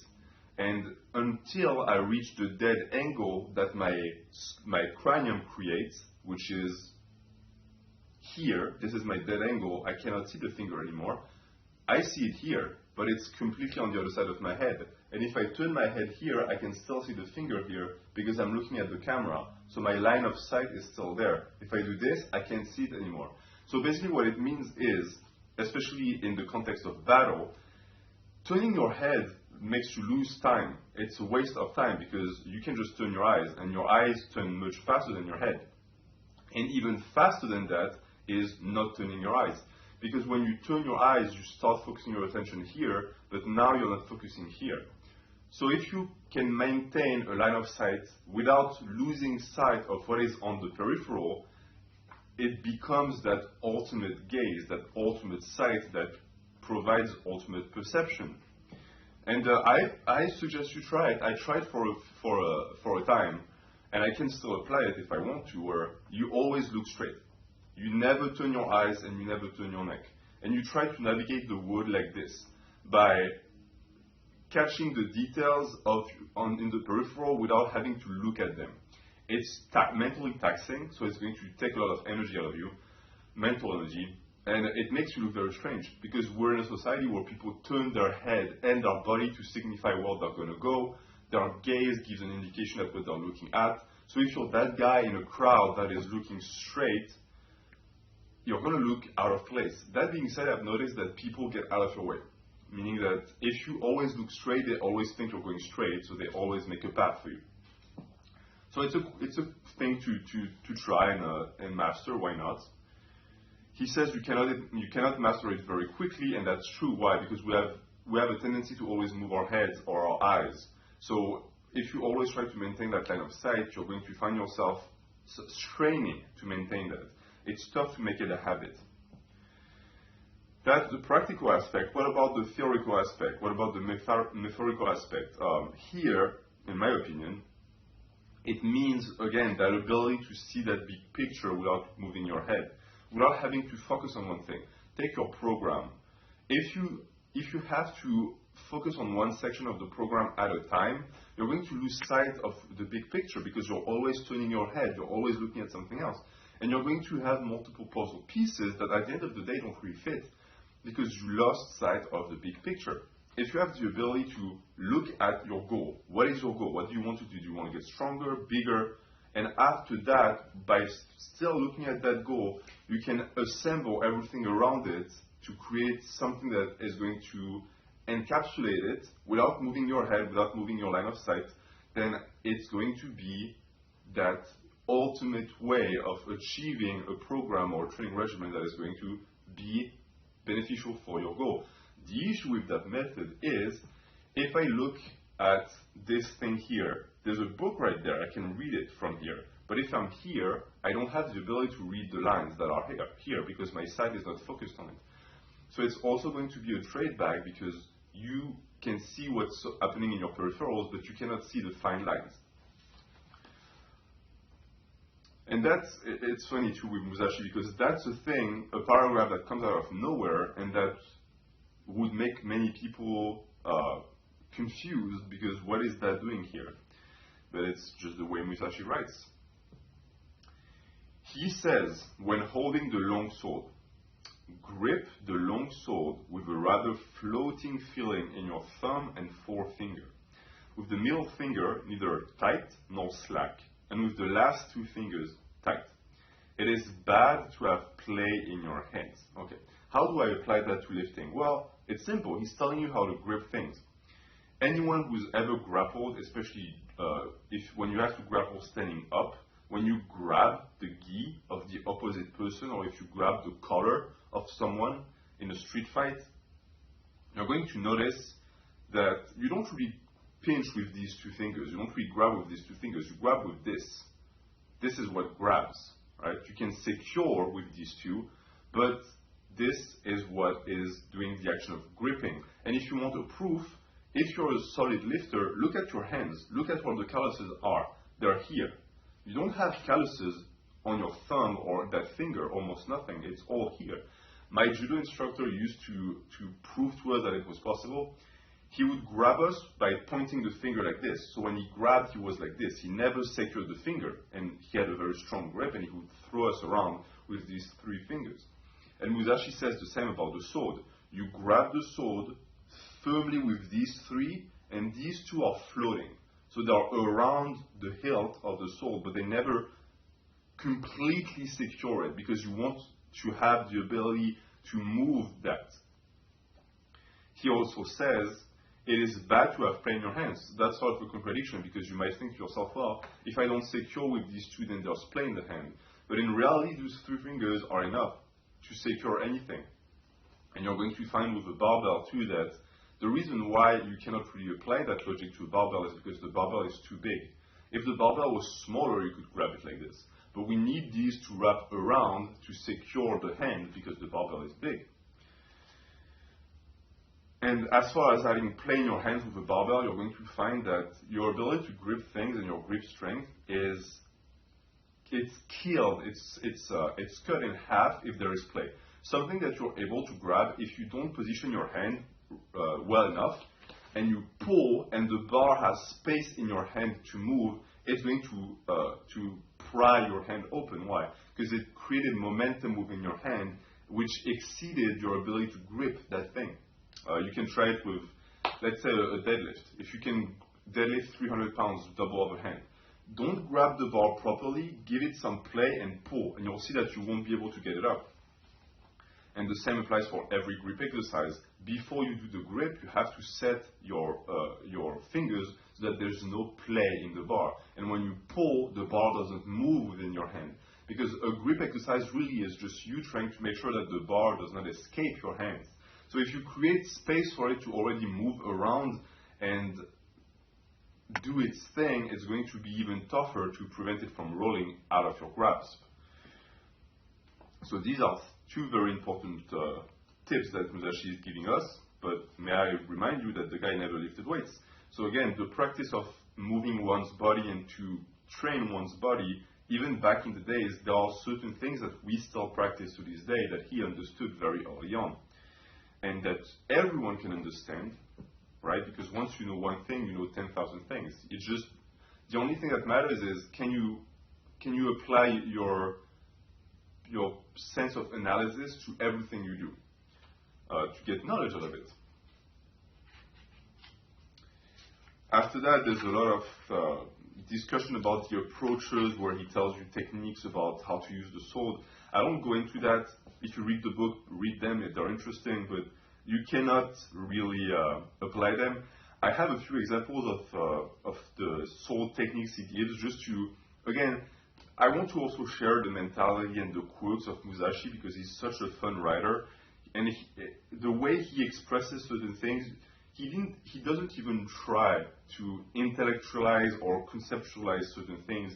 He just writes them as he thinks, and he's just throwing that out to you like, now you decipher it. He names a technique to scold tut tut, meaning that, you know, when you get scolded, someone said, that's a technique for him because it represents the parrying of the sword that then comes down with a slash. That in his head, in his mind, that's how it's represented. He also tries to explain the smacking parry by saying you meet his sword with a tidum tidum rhythm. what is a T-dum rhythm? In his mind, I'm sure it's very clear, but he doesn't really explain it properly. Again, people who, just because you're very good at one thing doesn't mean that you're good at explaining it. Some people are just naturals, and they won't be able to tell you exactly what. But I do think that gaining that ability is super important, because this is how knowledge circulates, and this is how we get better as a community. He talks also about the spirit that you have to walk on the way. He tells you to study the contents of this book, you have to take one item at a time, and through experience, you will gradually come to know the principles of the way. This is my mentality as well. You need to apply the concepts that you learn, because if you don't, they're completely worthless. You have to be able to put them into words that then become actions. Deliberately, with a patient spirit, absorb the virtue of all of this. From time to time, raising your hand in combat. Maintain this spirit whenever you cross swords with an enemy. So you have to apply it all the time. You have to be mindful of these advices all the time. This is what the way is. I love this sentence. Step by step, walk the 1,000-mile road. This is what natural bodybuilding is. You cannot go in this journey thinking that you're going to make massive headways every single training session. Because if you fall into that, you're going to become the type of person that trains twice a week, kills themselves in the gym, but never really makes progress. Why? Because you lost sight of the journey. You're trying to walk the 1,000-mile road by taking jumps. But by doing that, you're just making yourself much more likely to get hurt. You're tiring yourself for nothing. Just walk. This is the cruel reality of natural bodybuilding. You have to walk. You cannot sprint this. It's a marathon. You cannot take detours. If you want to do this thing, it's going to be step at a time, and it's going to take a very long time. But eventually, you're going to look behind you, and you're going to see that road that you just walked, and it's going to feel good, I can tell you that. Study strategy over the years and achieve the spirit of the warrior. Today is victory over yourself of yesterday. Tomorrow is your victory over lesser men. I and everyone can relate to Musashi, because I think he has such a clear understanding of the way and the path, which is also why he has a tough time explaining it, because he lives it. That's his life. You have to study strategy over the years. For lifting, it means technique, programming, every single detail you can get. It's going to become strenuous on your mind too, because you're going to always feel like there's something new to learn. You're never done, but that's the beauty of it. You're never done. You can always progress. And that's how you achieve the spirit of the warrior. There is no such thing as getting up one day and you made it. Once you understand that this is what you're going to be doing for the rest of your life, you now have the spirit of the warrior, because you're going to constantly be evolving. Today is victory over yourself of yesterday. Fairly simple. Don't compare yourself to others. Don't feel comfortable or proud of what you did yesterday. What you did yesterday was yesterday. Okay, feel good about that yesterday, but today is another day, and you better work. Today is its own challenge, and you have to be better than you were yesterday to beat that challenge, because you're constantly progressing. Tomorrow is your victory over lesser men. What are lesser men? I just said you shouldn't compare yourself to others. I think it's a poor mentality to have. I also think it can lead to either depression because you feel like you're not good enough, or ego that is out of control because you think you're better than others. That being said, I do think that there's such thing as lesser men. Men who gave up. If you give up, you're not on the path anymore, you're not training anymore, you're a lesser man because you don't have a calling anymore, you're not even working on yourself anymore.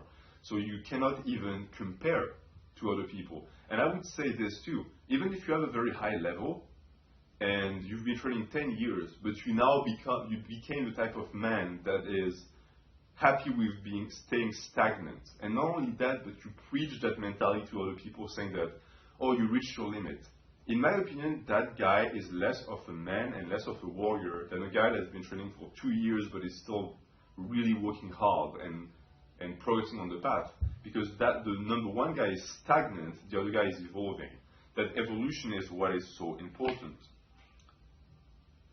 And that victory you establish over lesser men ultimately also means you're going to be able to lead those lesser men, inspire them, show them the way, show them that you can still keep progressing. And I'm sure that Musashi has had many experiences with that because he was at such a high level of martial might that he must have encountered men who had given up.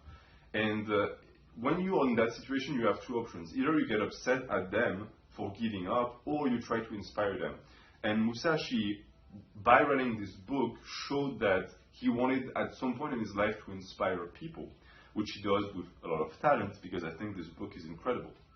So we are going to stop here. We did 2 pages today, and we're still in the water book, but next time we reunite, which will be in 2 weeks for this other analysis, we will start the fire book. So thank you very much for watching, have a good day, and let me know in the comments what you think.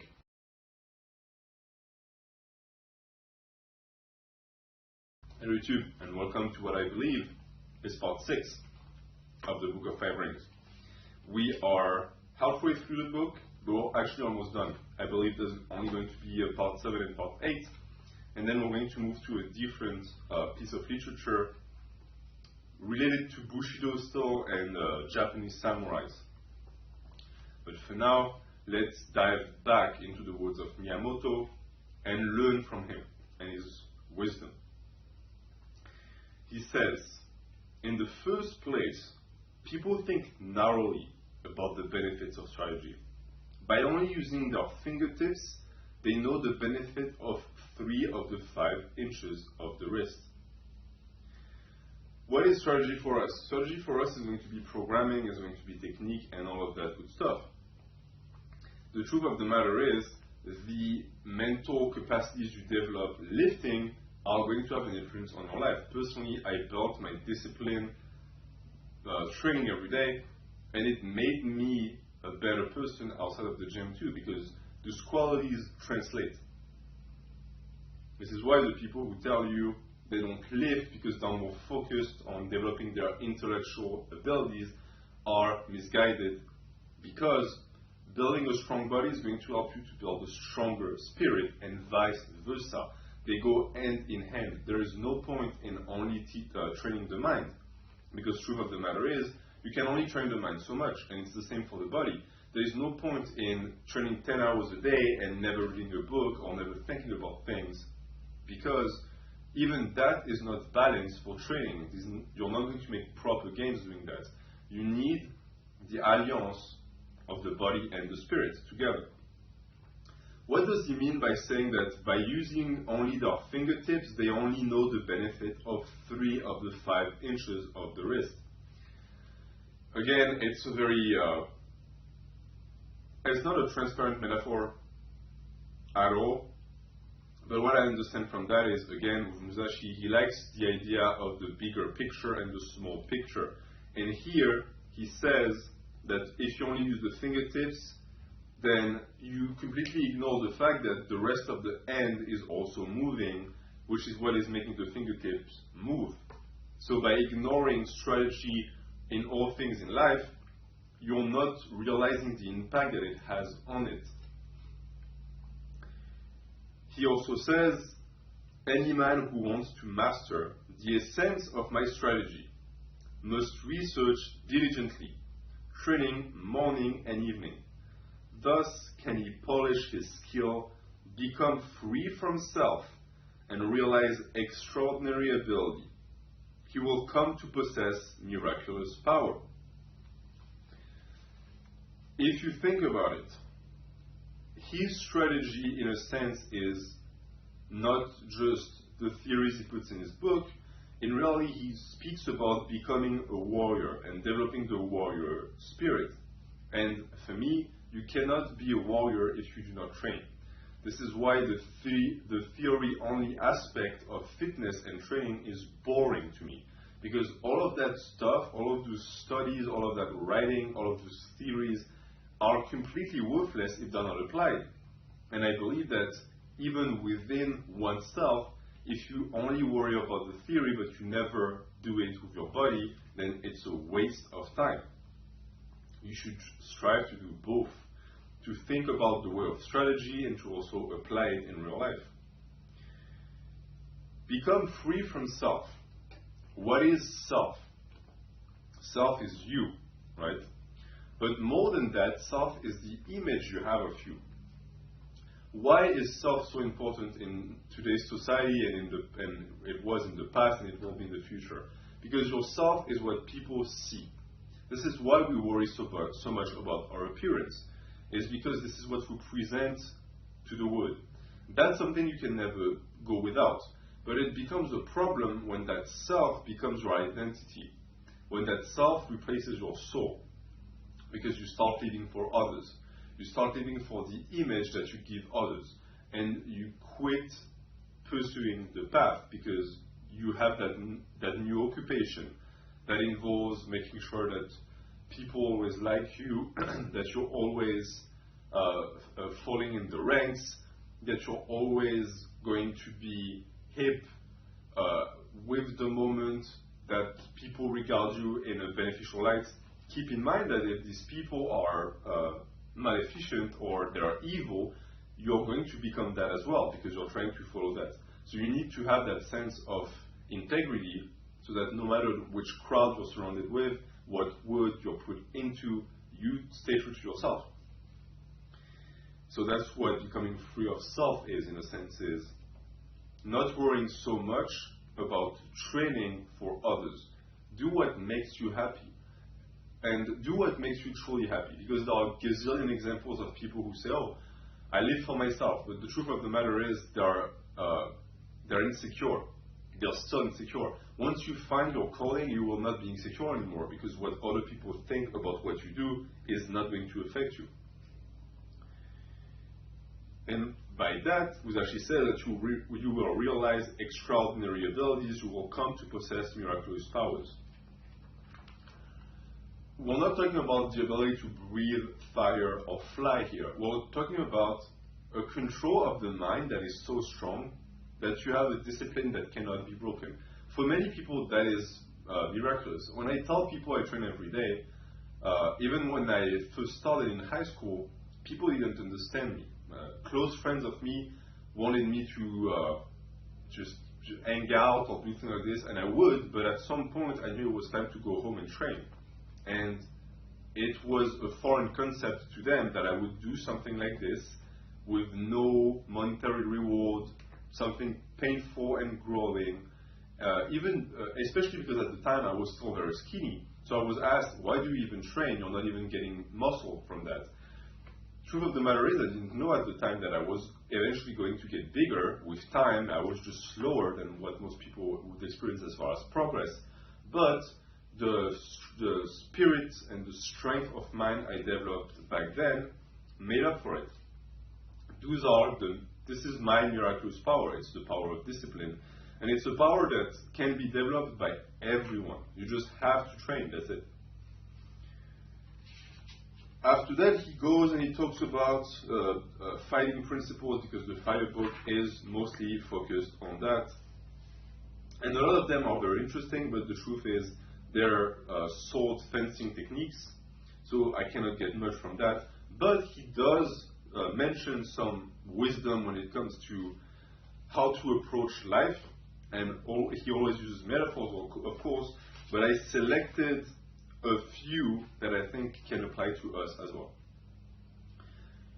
There is such a thing as crossing at a ford, and Musashi explains that crossing at a ford means, for example, crossing the sea at a strait or crossing over 100 miles of broad sea at a crossing place. I believe this crossing at the ford occurs often in man's lifetime. It means setting sail even though your friends stay in harbor, knowing the route, knowing the soundness of your ship, and the favor of the day. To rebound off what I said before, Setting sail even though your friends stay in harbor is going to be a principle that you're going to have to apply in your life. Because if you're truly dedicated and you have a vision and a goal, you're going to be surrounded by people who either do not share that goal, do not understand that goal, or they do get it, but they don't really want you to achieve it. Sadly, a lot of people, it's the mentality of crabs in the bucket. They are fine having a mediocre life as long as no one around them manages to make something great out of their life. Because if they're surrounded only by mediocrity, then their mediocrity is average, they're normal. But if someone makes it, it slashes all of the excuses they gave themselves for the reason why they're so pathetic. You're going to see that a lot in the real world, outside of lifting, outside of this book. This is sadly a mentality that is quite pervasive. He also says that you set sail knowing the route, so you know where you're going.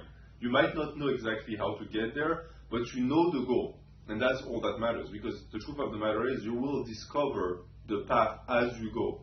But if you just engage on it and you don't have a clear idea of what you want at the end, how can you even stay on the path? It's very complicated.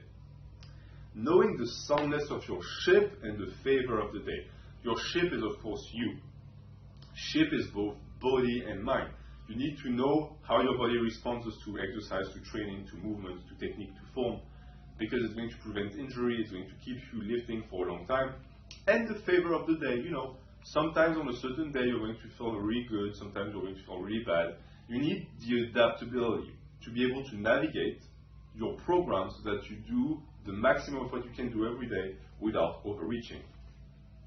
He continues, when all the conditions are met and there is perhaps a favorable wind or a tailwind, then set sail.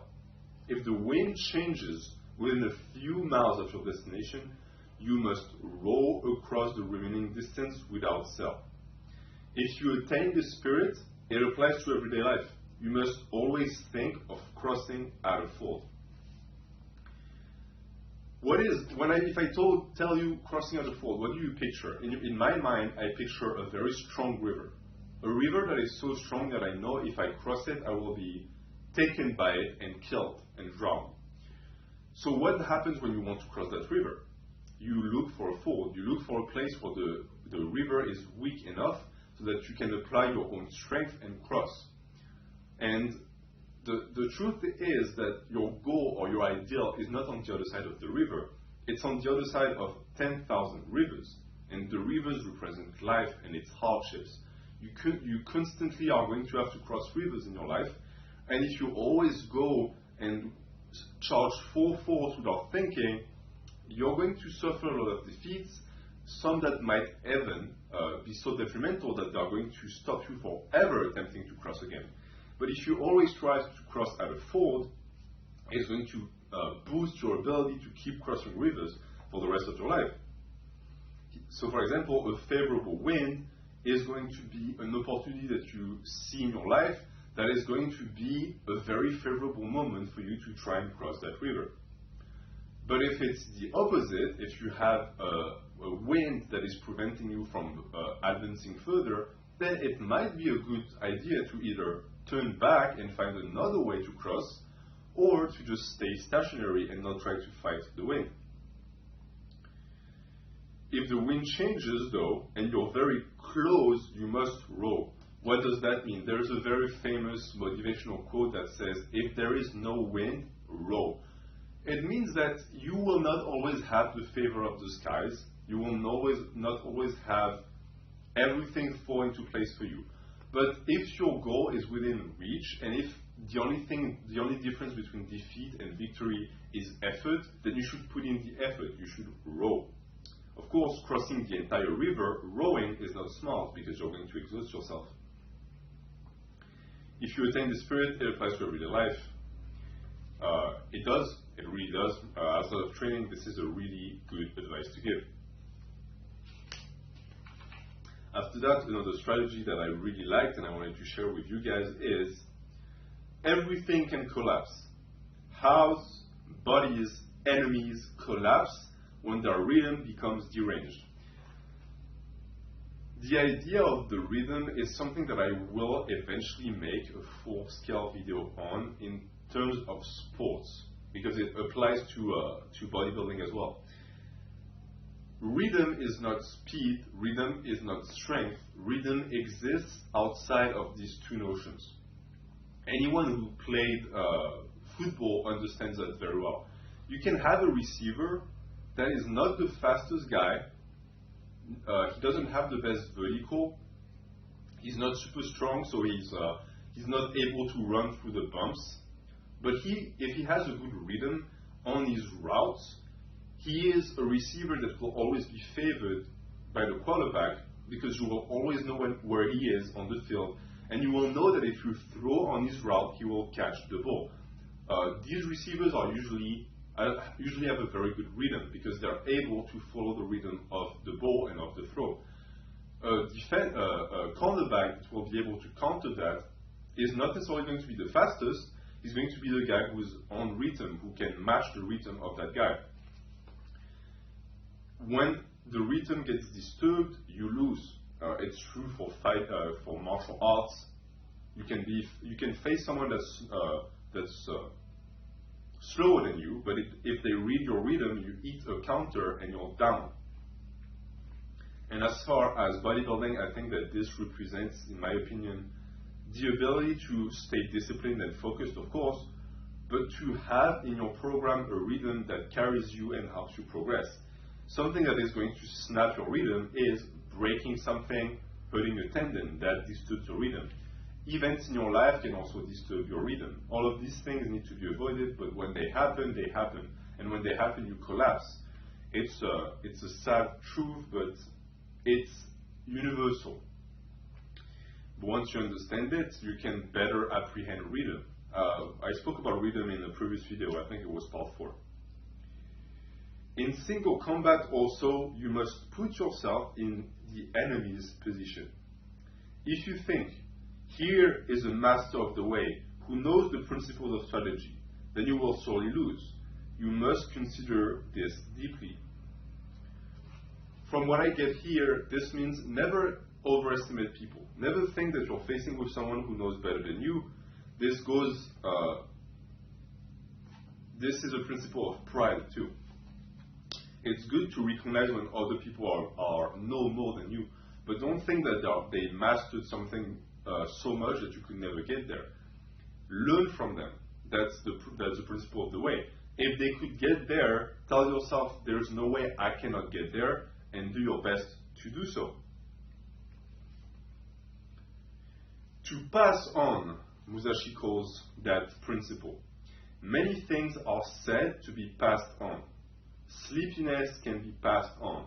Yawning can be passed on. Time can be passed on also. This is one of those very cryptic saying by Musashi that I personally don't fully understand.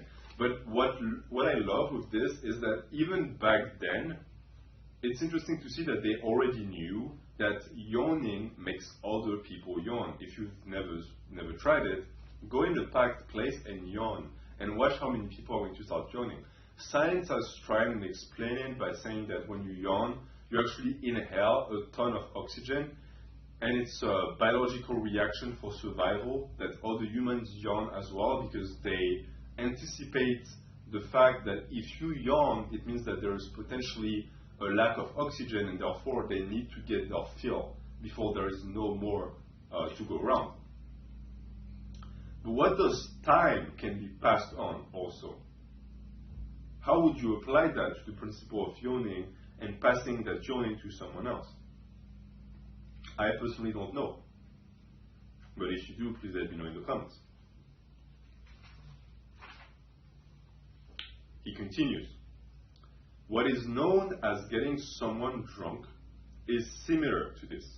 You can infect the enemy with a bold, careless, or weak spirit. You must study this well. This has very little to do with lifting, but I think it's interesting for everyday life. I'm going to use an example of a potential street fight or a confrontation. if you've ever been in a situation where you get approached by people, usually more than one, who are after, for example, your money, or they want something that belongs to you and they are ready to use violence to get it. I have been in many situations like this, and I've always found that if I engaged these people as if they were my friends, the situation was always deactivated before it could even start. I even managed to get some of these people to do favors for me, where, for example, I would be approached in a neighborhood I didn't know by people who wanted my phone, and I turned it around so that they actually guided me to where I wanted to go because they knew the neighborhood better. How does that happen? It's not being a mastermind. It's not manipulating people. In truth, it's what he describes. I got them drunk. So in this case, I infected their spirit with my enthusiasm and happy-go-lucky attitude, and it worked.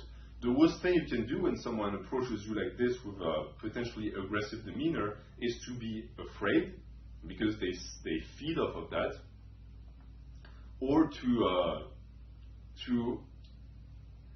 try and sweep it under the rug, like pretending like you don't know what's going on, because you give them the upper hand. You have to inject your spirit into the altercation.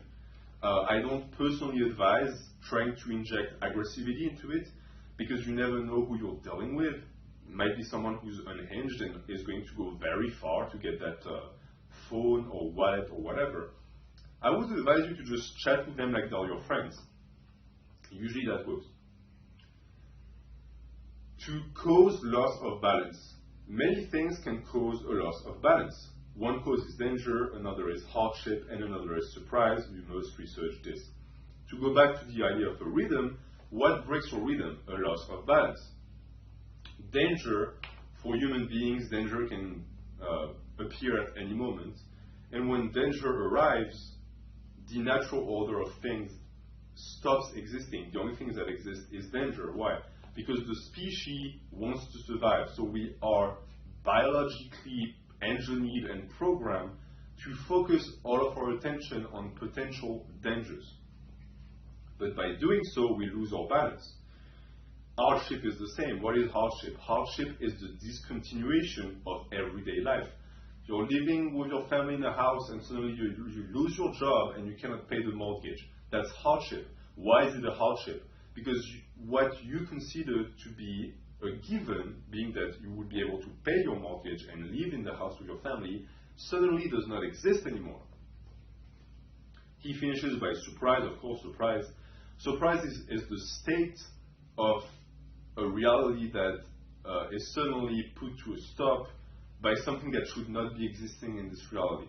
You go up the stairs and your kid jumps out of the corner and scares you. You never in your mind predicted that that would happen. If you did, because you knew that the kid likes to scare you, it's not a surprise anymore and you're not going to lose your balance. The loss of balance in that case would be to be scared, to be afraid, to have that jump back reaction. He tells you about these things. Why? Because if you are prepared within yourself to handle every single change of situation, then they will not affect you as much. The potential danger of that is developing anxiety, because if you're constantly thinking about, oh man, what if this happens? What if I lose my job? What if that person dies? Then you're constantly going to be worried. Just in your head, think about it once. Play the scenario in your head and say, what will I do? If I'm in the street and someone attacks my loved one, what will I do? Once you answer that and you play the scenario in your head once, you never had to play it again, because you've taught yourself how you would react. And with this, you will never lose your balance, and you will maintain your rhythm strong. And I will finish on this because it's a good place to stop. But you as a person have your own rhythm, your own sense of balance, your own spirit, etc. all of these things can be influenced by others, to the point that some people have had their entire being replaced entirely. The danger of that is that if your spirit is not aligned with your body, you are going to develop certain issues. You're going to have a general sense of sadness. And some people cannot pinpoint why. You have a lot of people who don't understand why they're not happy in life.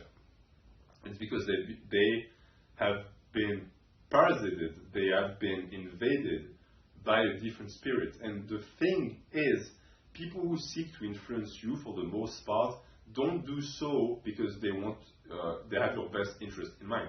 They do so because they can use you after that.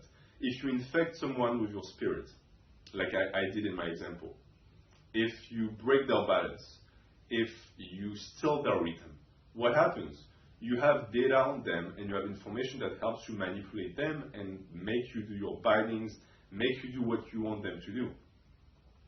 If you're not evil, if you're not the type of person who's going to actively try and seek it to do that, you should still research it, as Musashi says. Why? Because it helps you prevent that happening to you. So you can always keep your integrity and you can help people regain their integrity. For me, it's quite evident when I see someone who's being influenced and whose ideas are being replaced by someone else's. And I can sometimes try and help that person get that back. And in a world where the media is the biggest culprit of doing that, of injecting their spirit into yours, getting that ability to be strong through any situation and to always maintain your spirit is priceless. So thank you, Musashi, for your words of wisdom. We will keep studying that book until we are fully done with it. Thank you for watching. Have a good day.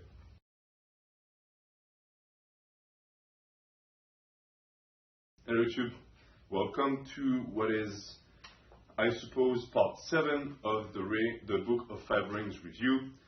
We're going to up the frequency on the literature review, so there is going to be an episode every single Tuesday, because the Agakure that I'm starting to write scripts about and I'm starting to analyze more and more is going to take us a lot of episodes, and there are other books that I'm excited to get to. I want to talk about Stoicism, I want to discuss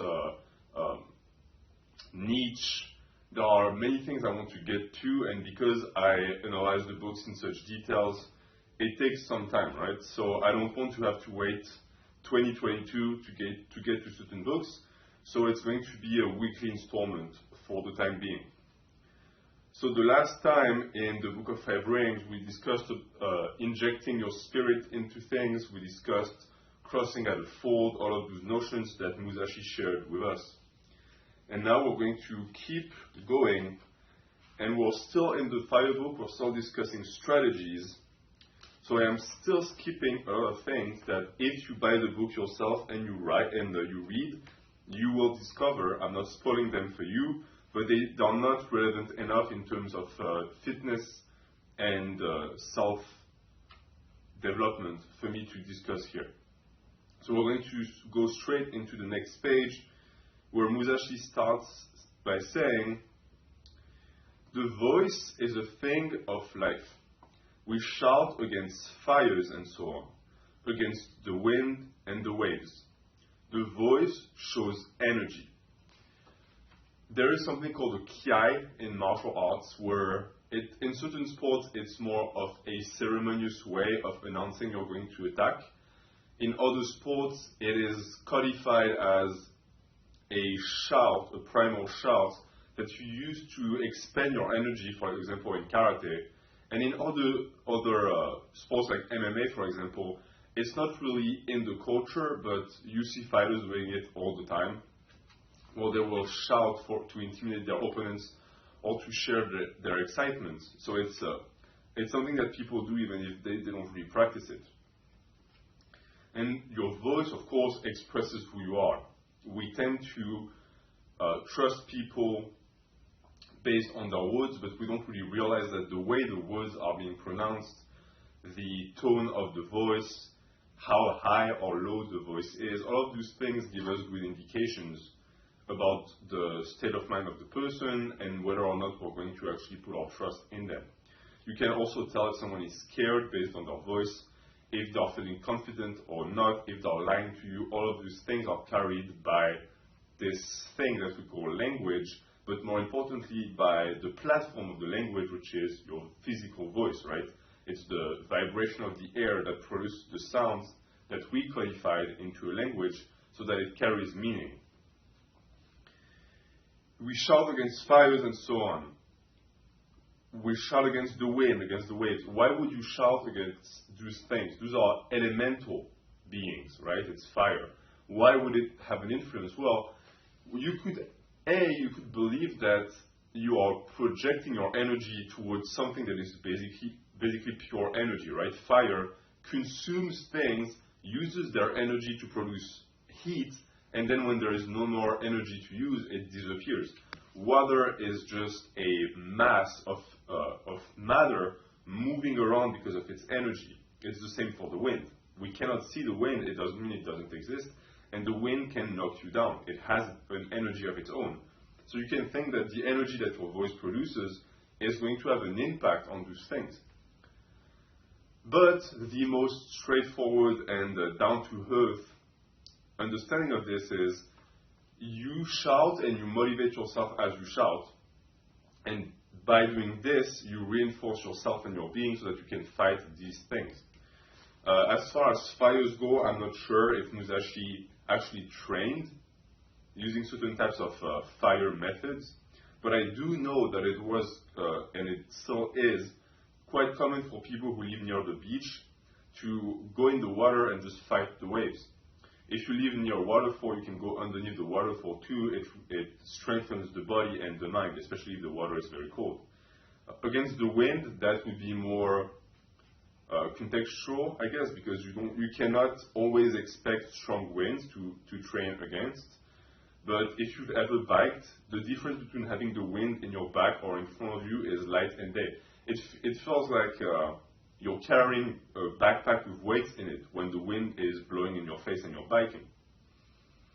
So that's what you basically do. You reinforce yourself with a shout. And you're going to find, if you've ever done that in sports and in lifting, for example, if you're in the middle of a very tough set and you're in an environment that allows you to shout and really go at it and shout, not just whimper, the rest of the set is going to be easy because the shout is going to reinvigorate yourself. Right? You're motivating yourself just by hearing the strength in your voice. I've also found that if you mess up and you go too timid and you don't really shout as much as you could, it can have the opposite effect and it can psych you out.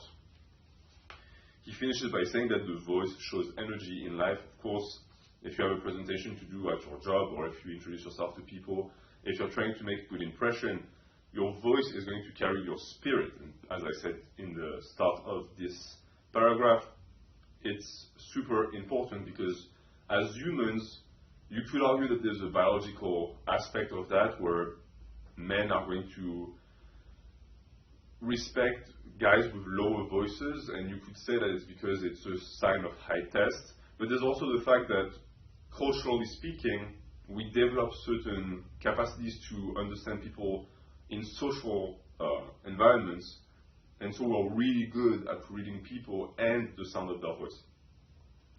Right afterwards, and with no, there is no, I forgot the term of that, but right after that paragraph with no introduction, he says, in large-scale strategy, at the start of battle, we shout as loudly as possible. During the fight, the voice is low-pitched, shouting out as we attack. After the contest, we shout in the wake of our victory. These are the three shouts. So you shout at the start to psych yourself up and to scare the enemy. During the fight, the voice is low-pitched and you shout only as you attack. After it, you shout because you are the victor. So if you were to compare that to, for example, lifting and a set, before the set, you scream to hype yourself up. After each rep, you scream, and then when you're done, you scream again. If you go to a commercial gym, they will kick you out for doing that. if you have your home gym, you will be able to do that as much as you want. Pay attention to the fact that screaming takes energy, and I'm not just talking about calories. It is also, in my opinion, something that is tiring mentally. It takes some mental stamina. And it also, because it boosts your adrenaline levels, it is something that can lead to you feeling depleted, sort of like it would if one were to drink too much coffee. So pay attention to that. Don't abuse the shouts, only use them when necessary. Of course, when you are in a situation of life and death, like a battle, you're not going to think about things like this, because who cares about being depleted mentally as long as you survive, right? The mountain sea change. This one is very interesting. The mountain sea spirit means that it is bad to repeat the same thing several times when fighting the enemy. There may be no help but to do something twice, but do not try it a third time. If you once make an attack and fail, there is little chance of succeeding if you use the same approach again. If you attempt a technique which you have previously tried unsuccessfully and yet fail, then you must change your attack method. Just the name mountain sea is interesting because, depending on the country you live in, of course, most of the time the environment in which a mountain can exist is directly opposed to where the sea can exist. So there is no such thing as the mountain sea. It shows that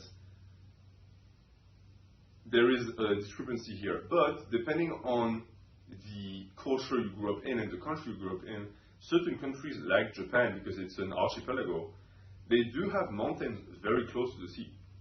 It's a rare sight, but it's one of my favorite things in the world, where you are in the water, in the sea, or in an ocean, and you can look out and you can see mountains, like actual tall mountains from where you are. It's an incredible feeling.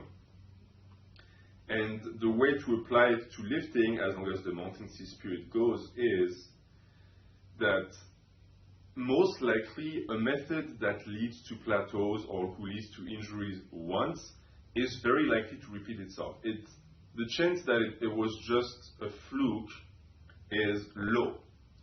But Musashi still tells you that you can give it a second try, but if the second try still doesn't work or reproduces the bad results of the first try, do something else. There is no reason to continue doing that.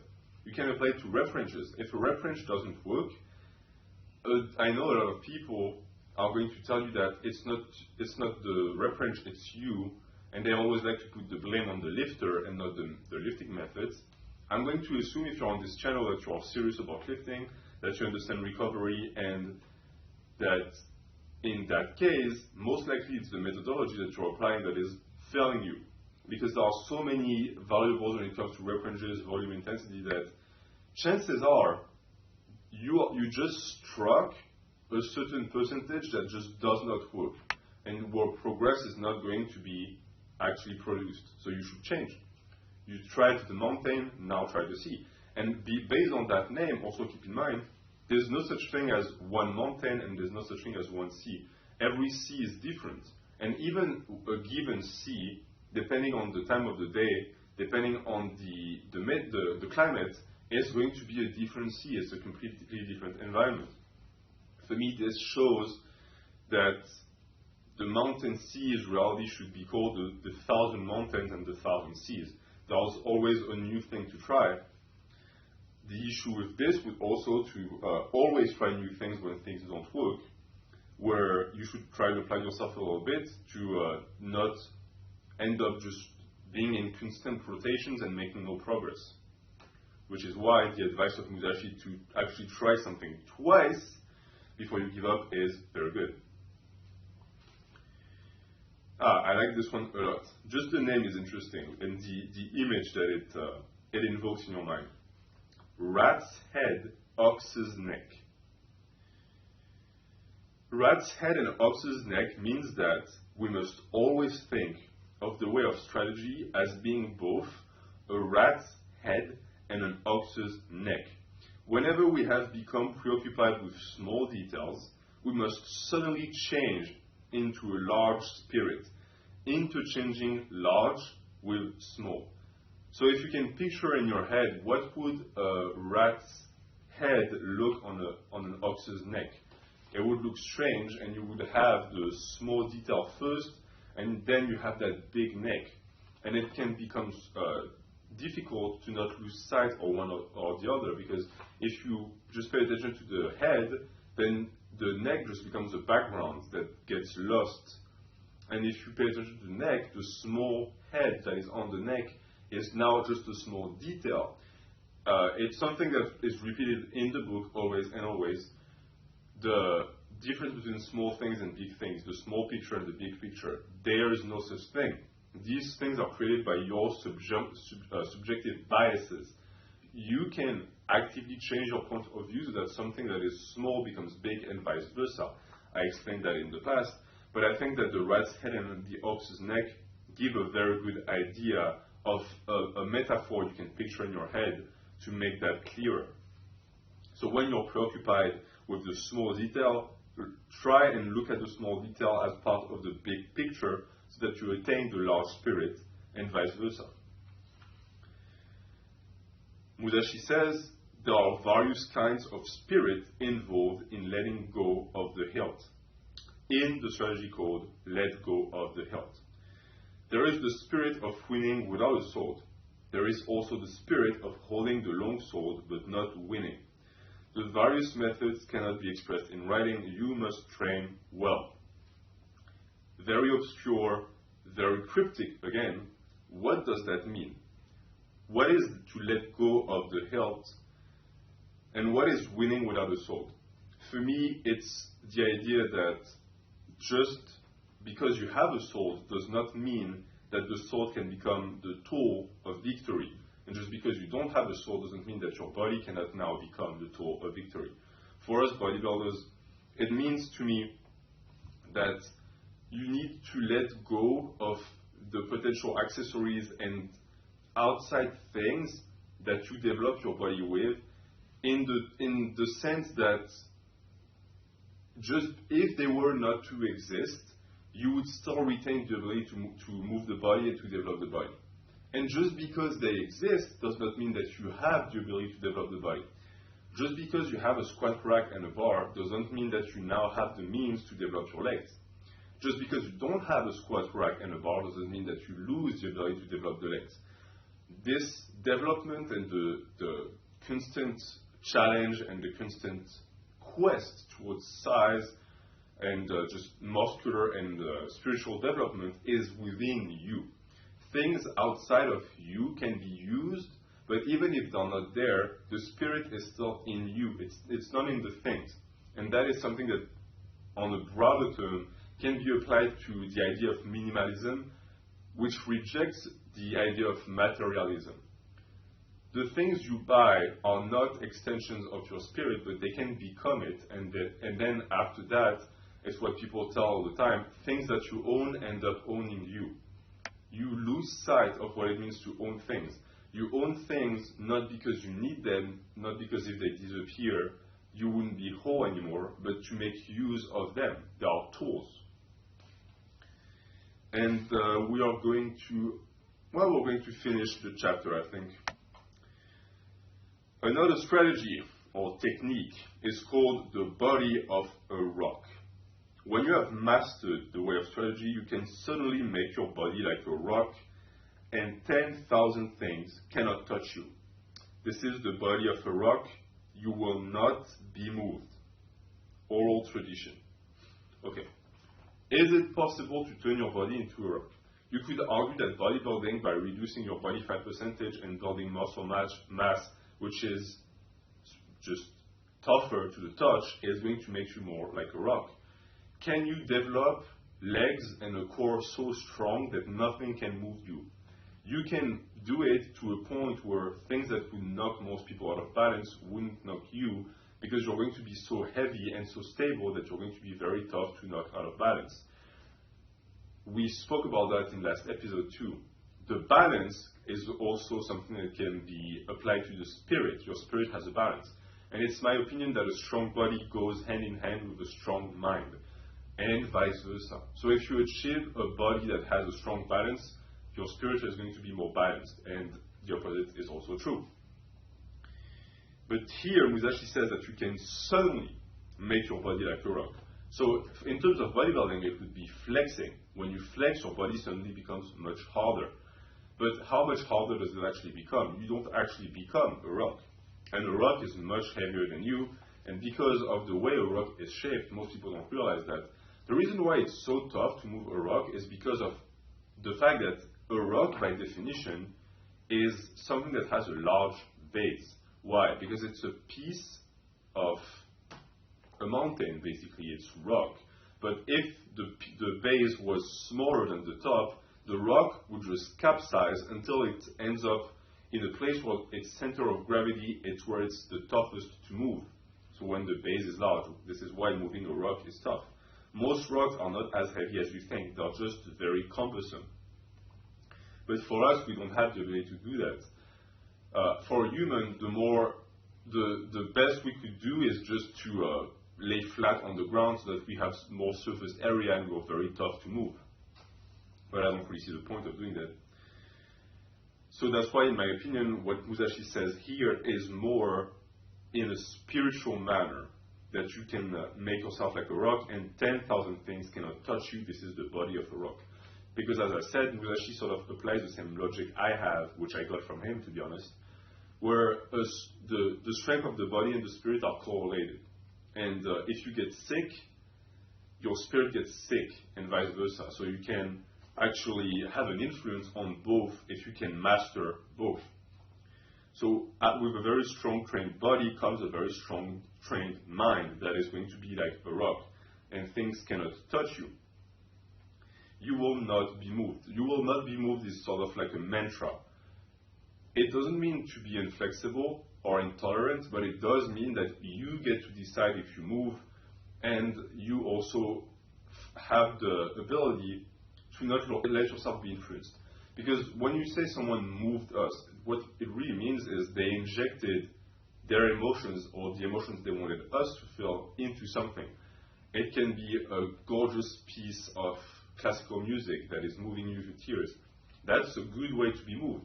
But you can also be moved by certain people who are malicious, who are going to use your emotions to manipulate you the way they want. If you have a spirit like a rock, you will be able to decide if you want to be moved or not, because you told yourself, I will not be moved. He precises oral tradition because I think there is more to that. The transformation of the body like a chunk of rock is something that is can be found in a lot of martial arts, especially from the Far East. And we have two techniques left in the firebox that I think are interesting. Oh no, actually it's the conclusion of the book. This book, Musashi says, is a spiritual guide for the man who wishes to learn the way. He says that my heart has been inclined to the way of strategy from my youth onwards. I have devoted myself to training my hand, tempering my body, and attaining the many spiritual aptitudes of sword fencing. If we watch men of other schools discussing theory and concentrating on techniques with the hands, even though they seem skillful to watch, they have not the slightest true spirit. So here it's sort of an explanation of the fire book, why he wrote it. He says he started thinking about things like this ever since he was a kid, ever since he started fighting. And it's something that I think everyone can relate, but not everyone can fully reflect on.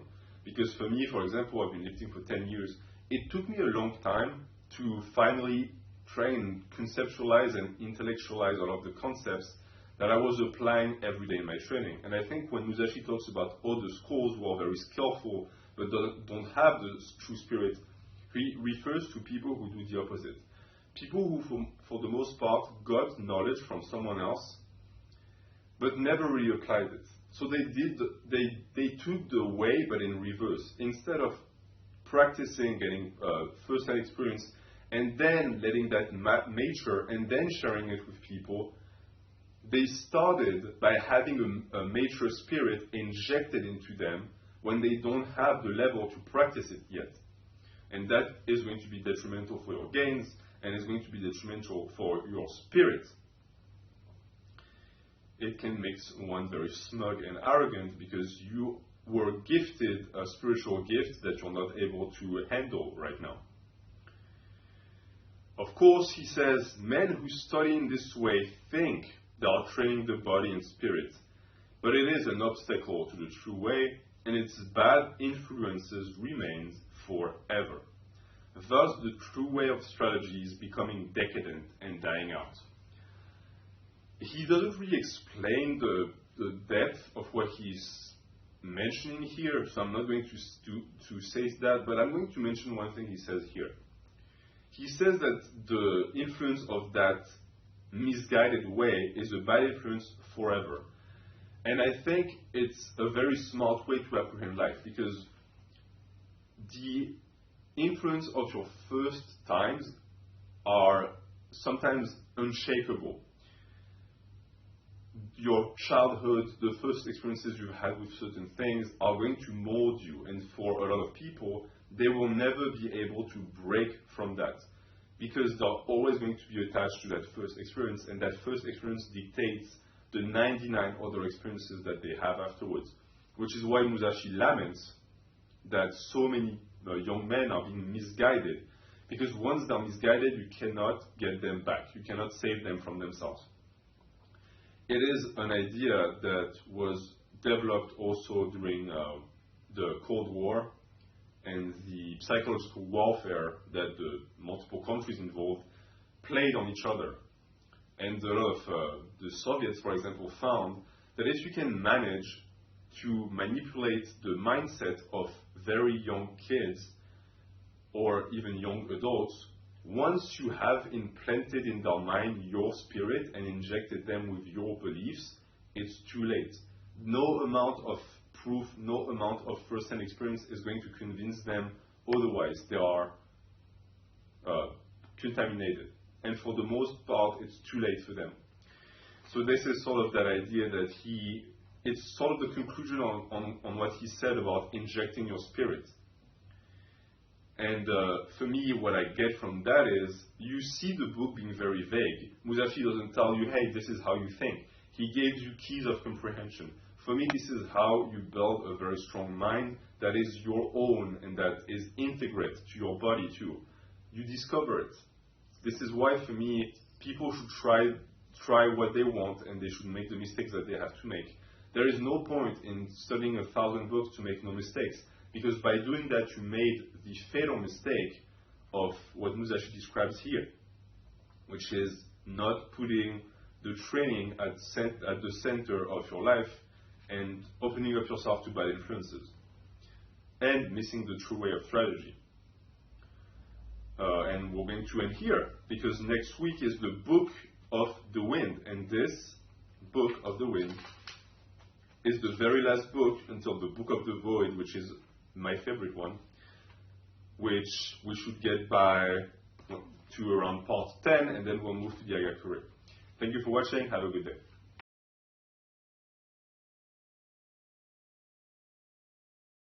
Hello YouTube, welcome to part 8 of the Book of Five Rings review.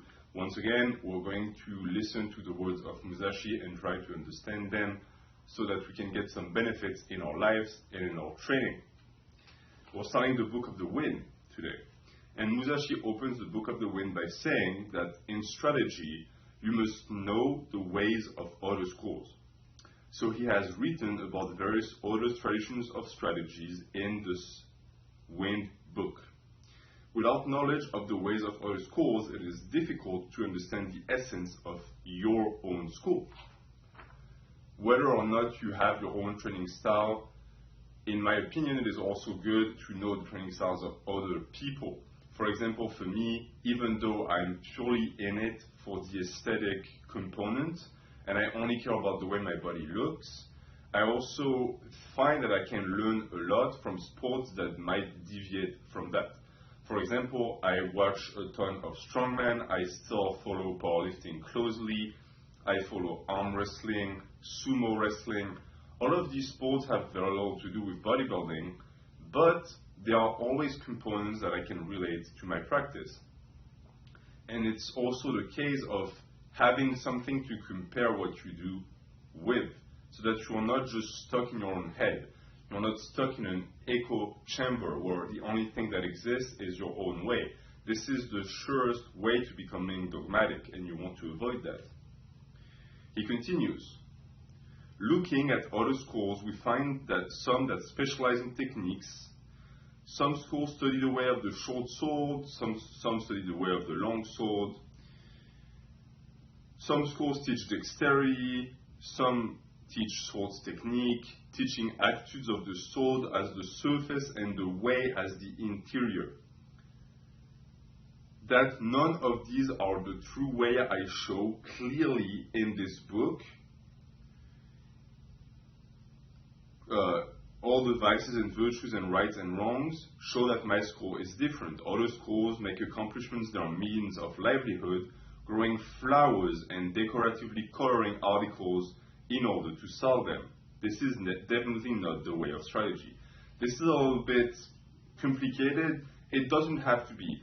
What really matters here is the comparison between the schools and what Musashi says the other schools are doing. What does he say? He says that the other schools are growing flowers and coloring articles to sell them. That should ring a bell. In YouTube Fitness, if you want to make money out of it, you're going to have to market. And the truth of the matter is, most of the products that are being marketed are worthless, because the only thing you can sell people is stuff that is worthless.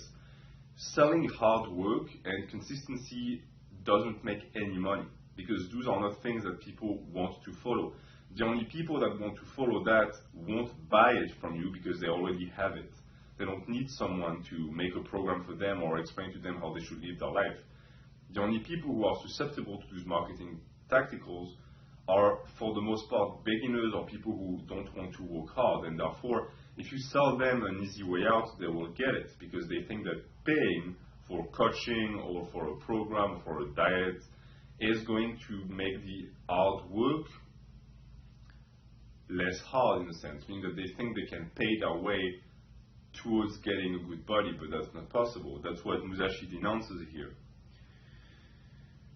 Some of the world's strategists are concerned only with sword fencing and limit their training to flourishing the long sword and carriage of the body. But is dexterity alone sufficient to win? This is not the essence of the way.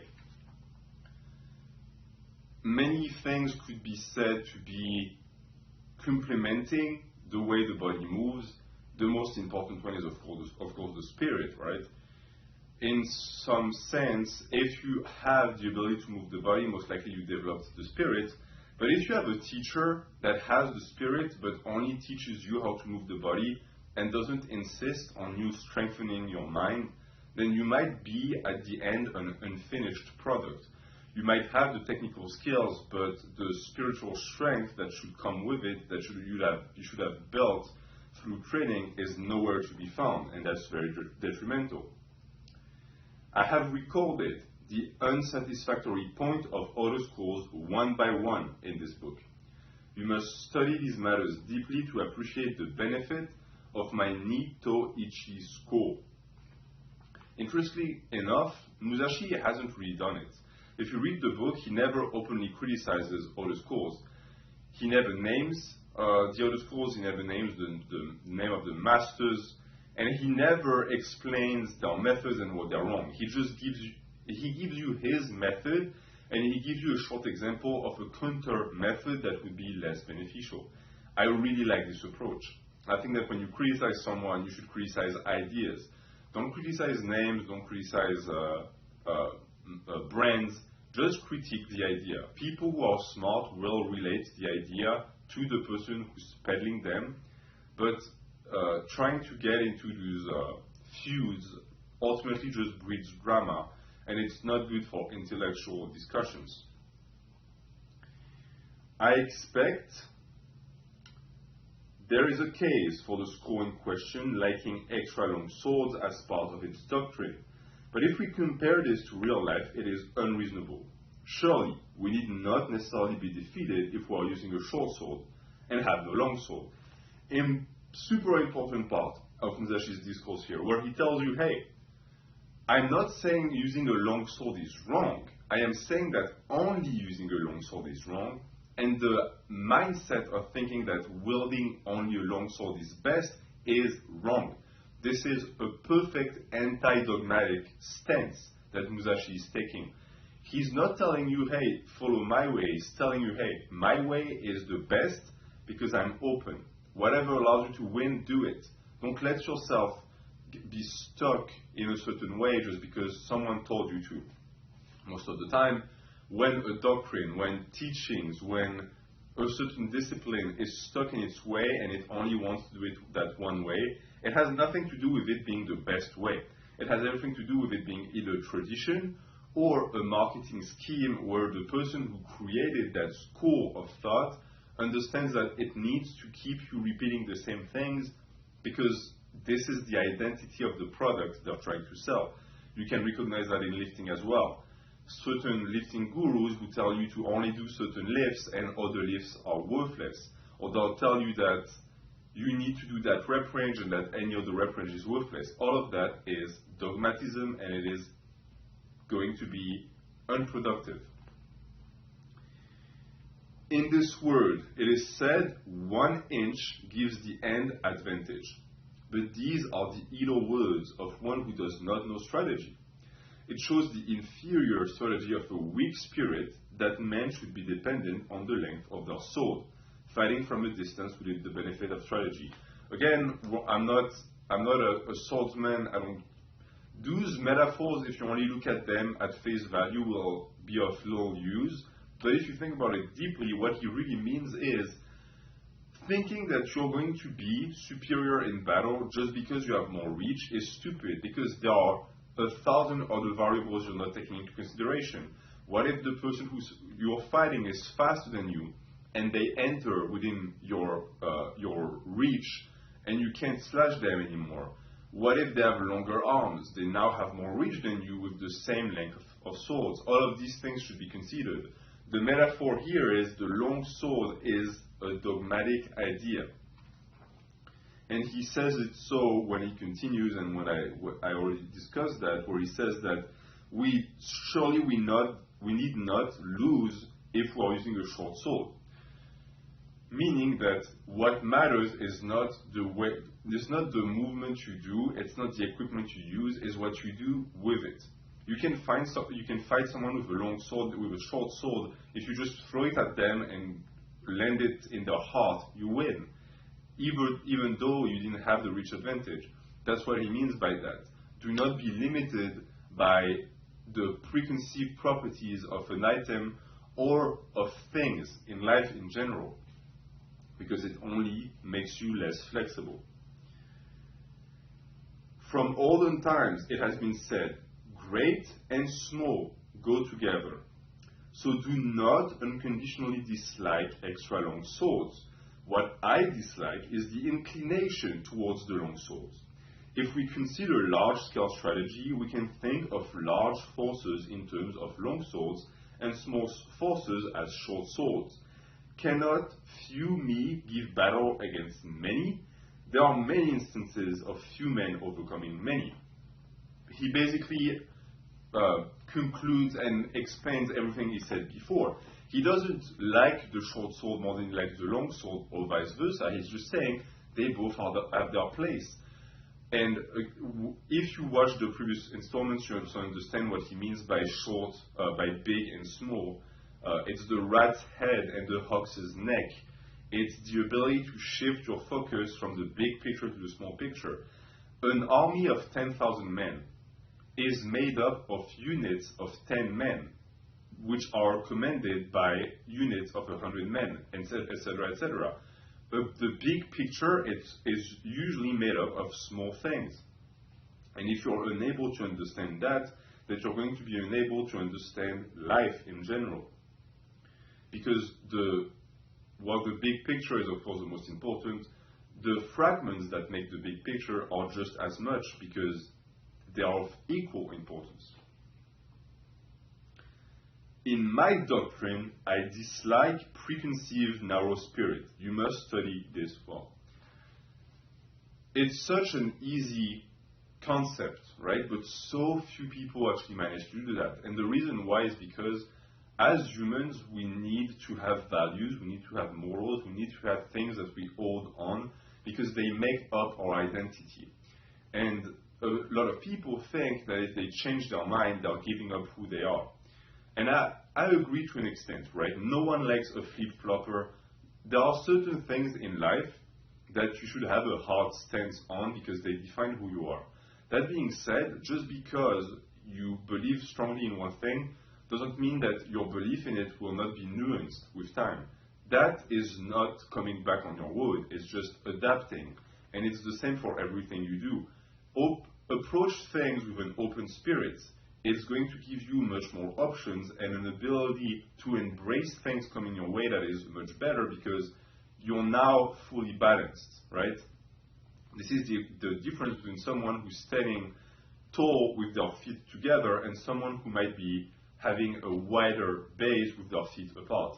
The first one will be knocked over by the first thing that comes his way. Sure, he looks proud and tall and grandstanding, but at the end of the day, what is the point of that? It's just ego, it's vanity, because this is not a good way to sustain your life.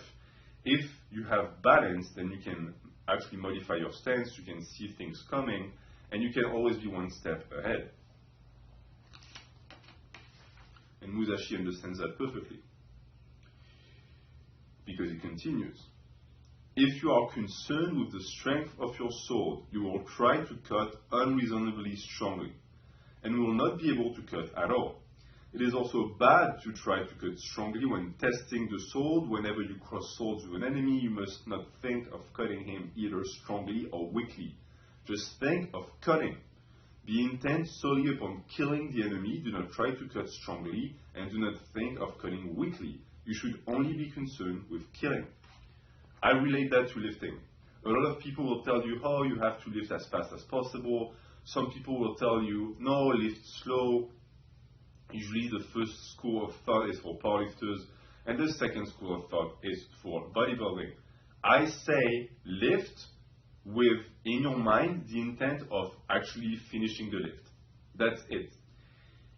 Which means that if in the moment going fast is the best option, go fast, and if it's going slow, go slow. It all depends on what you want to do. But focusing on speed might reduce your technique, it might lead to injury, and focusing on being too slow might actually rob you of some of your strength because you're going to lower the tempo so much that you now killed any momentum you might have. And you're not even getting extra muscle under tension time with this, because the truth is the stretch reflex of the muscle at the bottom of the lift for lifts that have a negative and a positive portion is going to put much more stress on the muscle than the lengthening portion of the time you spent by slowing down the descent. If you rely on strength, when you hit the enemy's sword, you will hit too hard. If you do this, your own sword will be carried along as a result. Thus the saying, the strongest hand wins, has no meaning. It's interesting how this also relates to lifting. If you squat, for example, and you focus on bringing the weight up as fast as possible, you might very well shoot up so fast that the bar is going to come out of position. And then what? You just compromise your position, and the rest of the set is going to be much worse for it. It's the same for what Musashi says. Do not try and go as fast as possible. Push with might, but control the energy that you're putting into the bar. Without the correct principle, the fight cannot be won. Here, the fight could be many things. The fight could even be life. We go through life following certain principles. People who follow erroneous or faulty principles fail at life. People who follow highly moral and what we would call good principles succeed. The spirit of my school is to win through the wisdom of strategy, paying no attention to trifles. Study this well. Strategy is a broad term in reality. You should have understood that by now, because we spoke about it in so many terms under so many different angles that at this point, what is even strategy? Strategy, in my opinion, is intelligence. It's the ability to understand a situation and to get the best out of it so that you are the winner at the end. And that can take many forms. And we're going to finish with, we have two to finish this. So we're going to finish with those two. He says, the way of strategy is straight and true. You must chase the enemy around and make him obey your spirit. Always think about that. You are on the way, you are on the path. It is straight and true. If it stops being so, then you are amiss. You left the path. The enemy is your weakness, it's your insecurities, it's all those things that you're going to encounter as you walk on the path, and you should chase them out of the path. You do not want them to walk with you on the path. You don't want them to be always ahead of you. You also don't want them to be in your back, because it would mean that you never dealt with them. You need to chase it around and make it obey your spirit. Any fear you have, any insecurity you have, anything that you think you cannot conquer, it's all in your head. You can conquer it. Without you, it does not exist. Think about it in this way.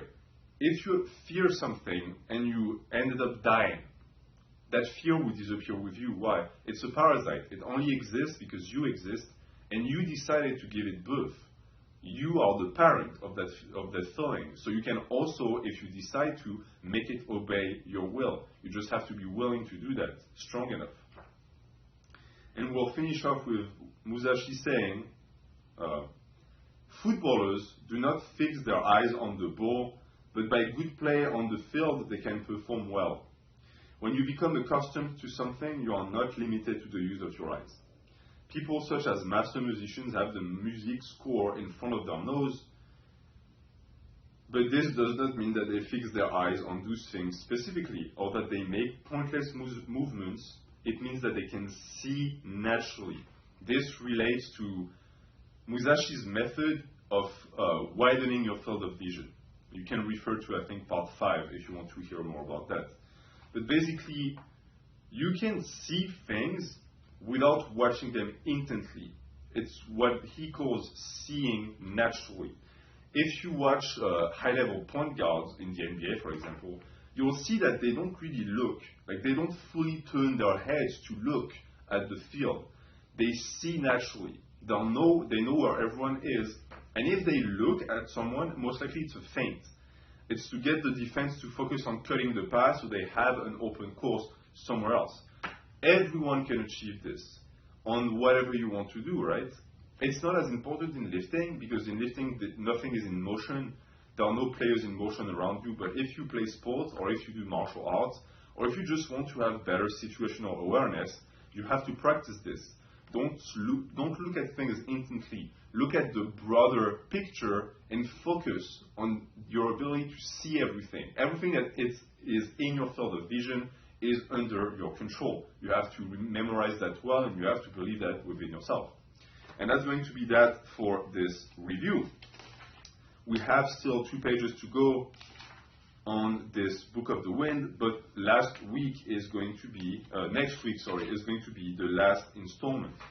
Thank you so much for watching. I hope you enjoyed these reviews, and we will soon be moving on to the Agakure, so we're going to remain in the Eastern school of thought, the Japanese school of thought, because there is so much to learn from these masters.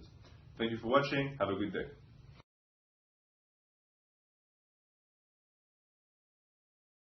Hello YouTube, welcome to this last installment of the Book of Five Rings.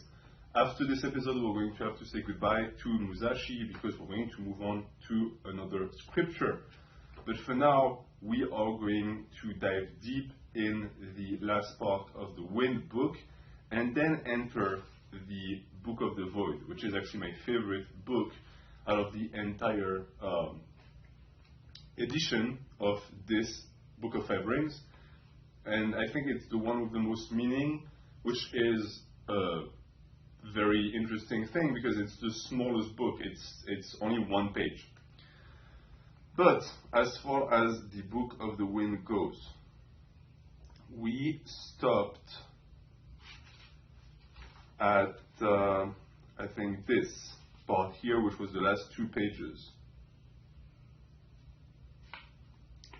Musashi says, speed is not part of the true way of strategy. Speed implies that things seem fast or slow, according to whether or not they are in rhythm. Whatever the way, the master of strategy does not appear fast. Here we have to think about speed in a different way than the modern definition of the term, right? Speed is, of course, a subjective value. If you are yourself stationary and someone runs by you at 10 miles per hour, they appear fast. If you run at 10 miles per hour, they appear stationary. If you're in a car that goes at 100 miles per hour, you're going to see that things outside of the car that don't move as fast look as if they are frozen in time. All of this proves that speed and the perception we have of speed is dependent on our subjective bias and the way we perceive the world. That being said, speed is also an objective value. Something that goes at 10 miles per hour will always go at 10 miles per hour, and it can be calculated and it can be put next to something else with the same mass or a different mass, the same volume or a different volume at 10 miles per hour, and it's going to be at the same speed. What Musashi tells us here is that speed should be understood as a quality of rhythm and not its own thing. Things that are slow can still be in rhythm, and things that are speedy or quick can still be in rhythm. But the pure rhythm is just the ability to go through with the movement.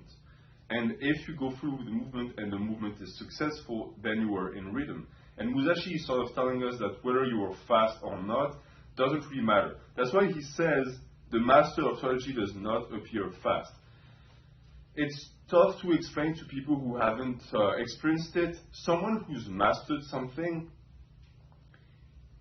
they will make things look completely effortless, and because of how fluid they will be in their movements, it's going to be tough to even capture the speed at which they go. And the only way to recapture it is if you try, you with your minimum experience, to replicate it, because you're going to find that you're not going to be as effective. Someone could be potentially faster than a master at doing a certain thing, but they're not going to be as competent at actually achieving what the master does. So for Musashi, a master of strategy does not appear fast. He's in the rhythm. It's different. Some people can walk as fast as 100 or 120 miles in a day. But this does not mean that they run continuously from morning till night. Unpracticed runners may seem to have been running all day, but their performance is poor. This is exactly what I just meant. You could technically say that someone who runs for 8 hours is going to be faster than someone who alternates between running and walking for the same 8 hours. But the logic tells us that it doesn't essentially mean that the person who always runs is going to cover more distance, or that they're going to be as efficient. Musashi also tells us, hey, maybe you covered more distance, but you did it in a way that is going to deplete you of so much energy that the guy who might have not ran as far during the same period of time is still going to outrun you at the end of the day, because they're going to be able to replicate that effort. Very important in training. There is no point in giving it all you have for one day and then being out of commission for 7 days. A guy who's able to put in the work every single day, who manages his recovery, his volume and intensity, is going to be the winner at the end. Why? Because he accumulates more tonnage. He's able to train for longer.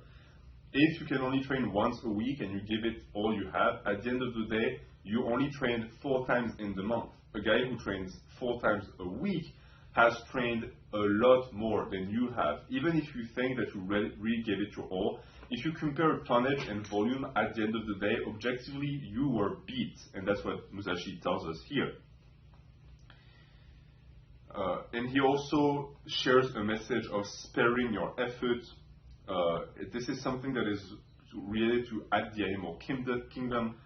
The animals that we see as the most brutal, the most wild, the fastest, the more aggressive, explosive, Most of the time, they do that for maybe 5 minutes during the day. Rest of the time, they're walking slowly or they're just sleeping.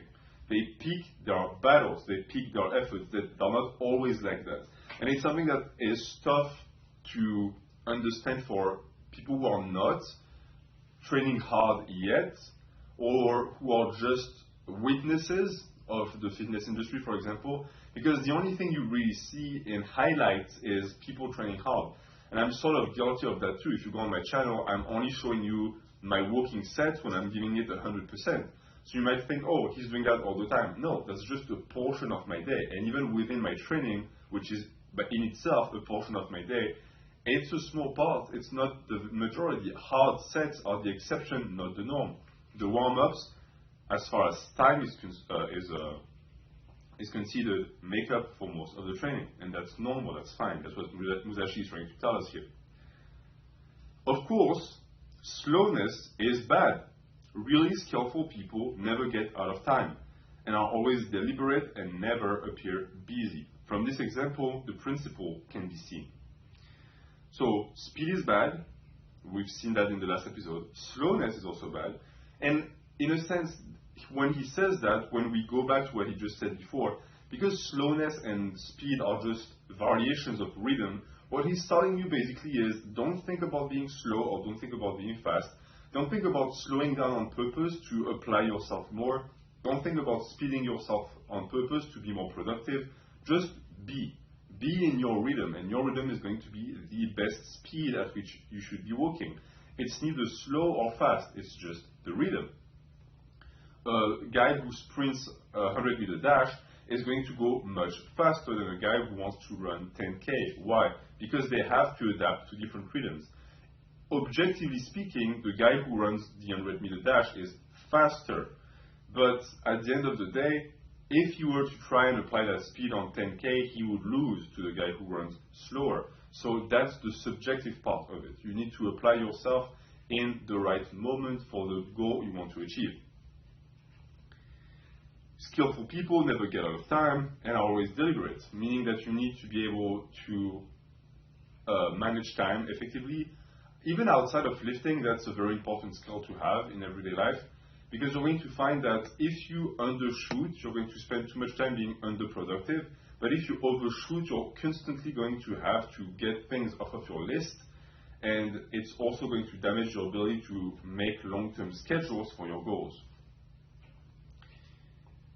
And they also never appear busy. That's an interesting thing. It has nothing to do with lifting, in my opinion, but you could apply that to the atmosphere around you when you do something. Some people, when they do things, especially when they have to put in efforts, they have a sense of exhaustion about them and annoyance. They don't like it, and you can tell. We all know people like this, where the second you have to put in hard work, it's not that they won't do it, but they're going to have an attitude about it. And that's what Musashi is saying is appearing busy, basically. And the interesting part is that our society, at least in the West, but I do know that in the East, in Japan, for example, it's also quite prevalent. It's interesting to see how much we, or at least upper managements, treats people based on how busy they look and how busy they can appear to be, instead of their actual results. Meaning that even if you have bad results, if you look like you're giving it your all, people are going to like that. And on the other way around, something that I've experienced, sadly, because I don't like lying and I don't lie with my attitude and my face. Even if you are a high performer, if you don't have the attitude that goes with it, meaning that you're not subservient or you're not always pretending to be doing something, people don't like it as much. Because you're supposed to be on the clock, and when you're on the clock, you belong entirely to the company, and therefore you need to be working hard, which is 100% fine. But there is a certain type of theater performance that needs to be put up that qualifies as working hard, is what I mean, even if the performance don't follow. So that's something to keep in mind. It's interesting that it also applies to what Musashi says here. Because in his opinion, someone who's actually skillful wouldn't have to do that, because their performance would speak for itself. And here he's saying that all of that describes a principle. It's up to you to understand the principle. I gave you a ton of keys. What is known as speed is especially bad in the way of strategy. The reason for that is that depending on the place, marsh or swamp and so on, it may not be possible to move the body and legs together quickly. I'm not going to expand on that. I talked about that with the 100-meter dash example. Your speed cannot be always at the same level because the environment and context in which you will evolve is going to have to regulate the speed. You cannot be a one-speed person. You need to be able to shift gear, to retrograde, to brake. All of these are important because you need to adapt. In this world, if you go into the mountains and decide to go deeper and yet deeper, instead you will emerge at the gate. Whatever the way, it has an interior, and it is sometimes a good thing to point out the gate. In strategy, we cannot say what is concealed and what is revealed. Accordingly, I dislike passing on my way through written pledges and regulations. Perceiving the ability of my pupils, I teach the direct way, remove the bad influence of other schools, and gradually introduce them to the true way of the warrior. So much to unpack here. First off, Musashi is the type of teacher that will not tell you, okay, do this. Rather, he will tell you, don't do that. And for me, it's a way of teaching that I appreciate. It's not something that can be done. I taught a lot in my past. I still do. It's a method that cannot be applied to the regular method of teaching, especially if you teach a class, because it's too frustrating. Teaching has become something that is sort of a downloading of knowledge, meaning you're supposed to pack the heads of your students full with knowledge that they can then regurgitate. And if you're not able to do that, then it's failed. The issue is that they're not really learning anything. They're just learning how to be you. They're learning how to solve a problem. This is why when you solve an equation for a math problem, you're supposed to show the way you got there, because there are multiple ways to get to the right answer. Now, sadly, this is used in today's STEM to completely destroy any ability of anyone to actually get to an answer with their own special way, because if you don't use the formula that you were supposed to use, it's wrong, even if you have the right answer. But I see it more as, if in a perfect world were to apply that method, it would allow people to find their own path, because you can have a different path to the same solution that's going to apply to you more intimately because you found it. I can relate to that. And on this channel, because I have no obligations, no one is paying me to do that, I do what I want, I'm going to do that. I'm going to give keys of comprehension, I'm going to help people if they need help, but I'm never going to feed you the answer because it's worthless. You need to find your own answer. I'm just going to give you keys, and whatever door you want to open with that key is going to be up to you. So now to go back to the start of the paragraph. He speaks about going into the mountains, going deeper and deeper, and yet emerging at the gate. What does that mean? For me, that means losing your way. You were so focused in going deep into that mountain that you didn't realize that you were losing your way. In a sense, it also means that the way, when you're walking the way, if you lose sight of yourself, you don't know where you are on the way anymore. So you're too focused on the action of walking the way instead of just being on the way.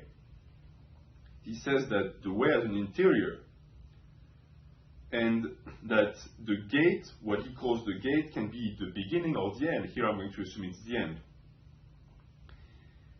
Sometimes he says it's a good thing to point out the gate, meaning that it's a good thing to show the end product to your students. Say, hey, it's going to lead you here. But he also says that in strategy we cannot say what is concealed and what is revealed. So in a sense, what he's saying is, yeah, it's a good thing to point out the gate because it's not frustrating. It gives the student a sense of what is to come, what they are going to accomplish, what they will get at the end, and the end product also. A lot of people, when they get into lifting, for example, they need to be reassured and cuddled that, oh, it's going to be a fruit, and you're going to have a six-pack, and you're going to have big arms. They can't just do it. They can't just try and see where it leads them. which is also why we have a lack of originality in the fitness industries, because everyone is a cookie cutter nowadays. We just follow someone else's programs, someone else's ideas, philosophies, because those people point out the gate. That's an easy way to be a teacher. You point out the gate. It's a promise. It's enticing to people. It's the equivalent of a guy who's buff who tells you, if you buy my supplement, you will get there. He's showing you the gate. He's lying to you, but he's showing you a factice gate. And to finish on the Wind book that I highly recommend you read, of course you should be reading that yourself, Musashi says, you must simply keep your spirit true to realize the virtue of strategy. Most important advice for everyday life, keep your spirit true. You know what you stand for. Deep down you know it. You can lie to people, you can lie to the world, you can lie to yourself up to a point. But there is something in you that knows that you're lying, that you're not true to yourself. And yes, it can be scary to stand up for what you truly believe and what is in your heart. But once you do it, you're going to find that you reach into such a massive amount of bravery and courage that it can never be shaken again. Once you do what you think is right, no amount of intellectual dishonesty, no amount of bullying, no amount of threatening is going to make you move from your position, because you know it's right. And to finish on this review of the Book of Five Rings that I thank you for following, and I hope that you got something from it, we're going to cover my favorite book, and we're going to end on that. And because this is my favorite book, I'm going to read it in one shot. It's only one paragraph. Here goes. The Book of the Void. The Nito Ichi way of strategy is recorded in this Book of the Void.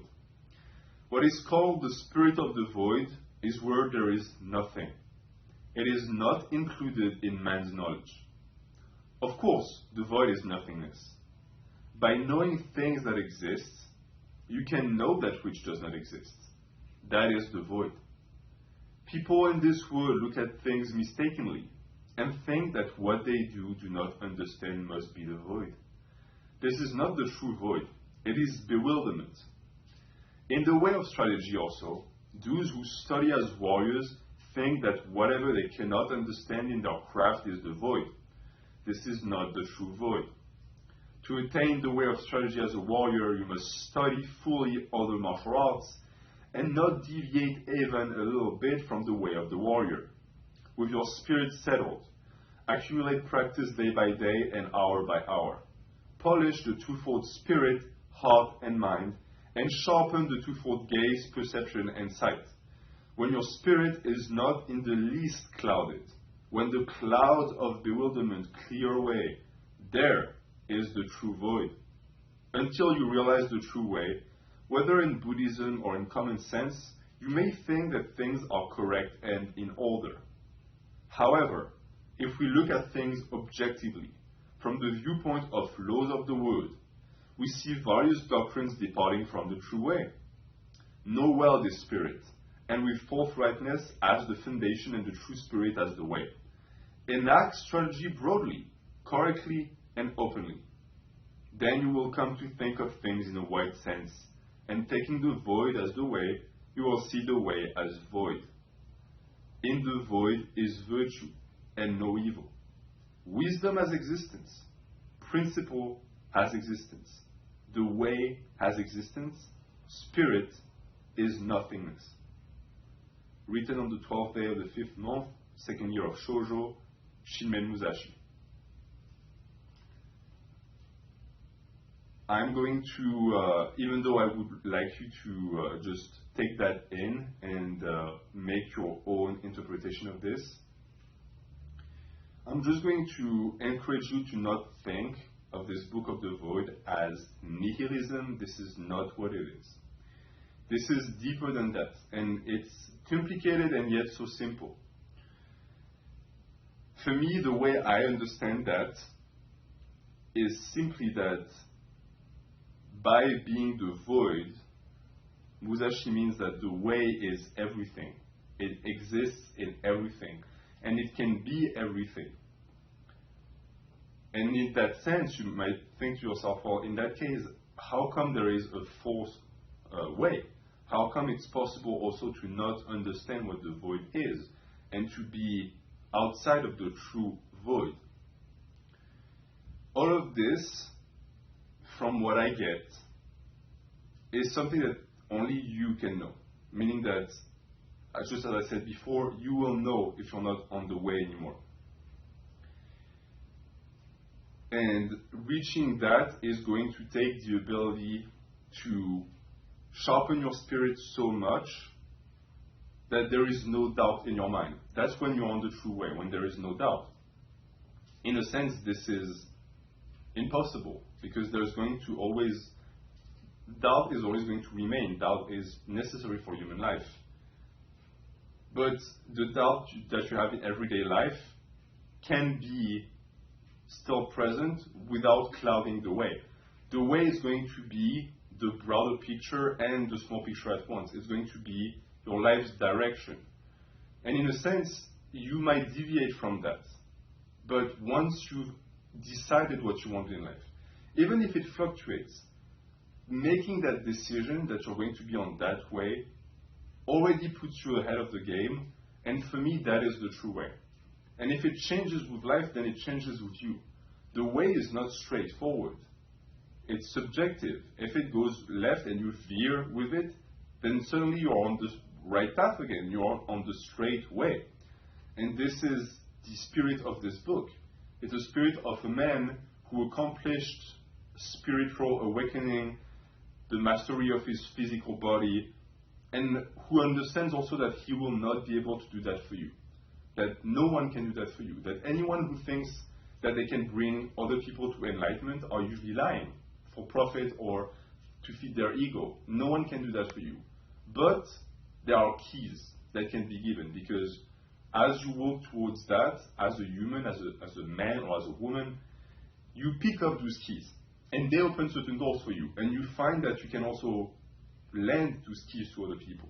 And they might open completely different doors. And it doesn't matter, because that will lead them to their own way, even if they open doors that you didn't. And even if they fail to open doors that you did, that's going to be their own way.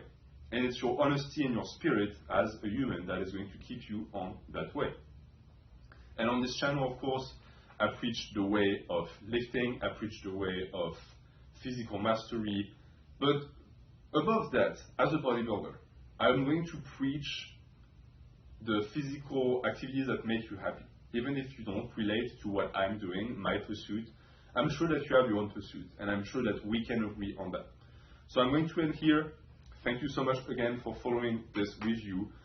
Next week, we're going to start the Agakure, which I'm extremely excited about, because it's much bigger and denser than the Book of Five Rings. This one is still my favorite, because you are going to see that the Agakure, I'm not going to expand on that, but is much more preachy. This is like a breath of fresh air, because nothing is given to you, it's up to your interpretation, and that's the beauty of the Miyamoto Musashi Book of Five Rings. I will see you next week. See you soon.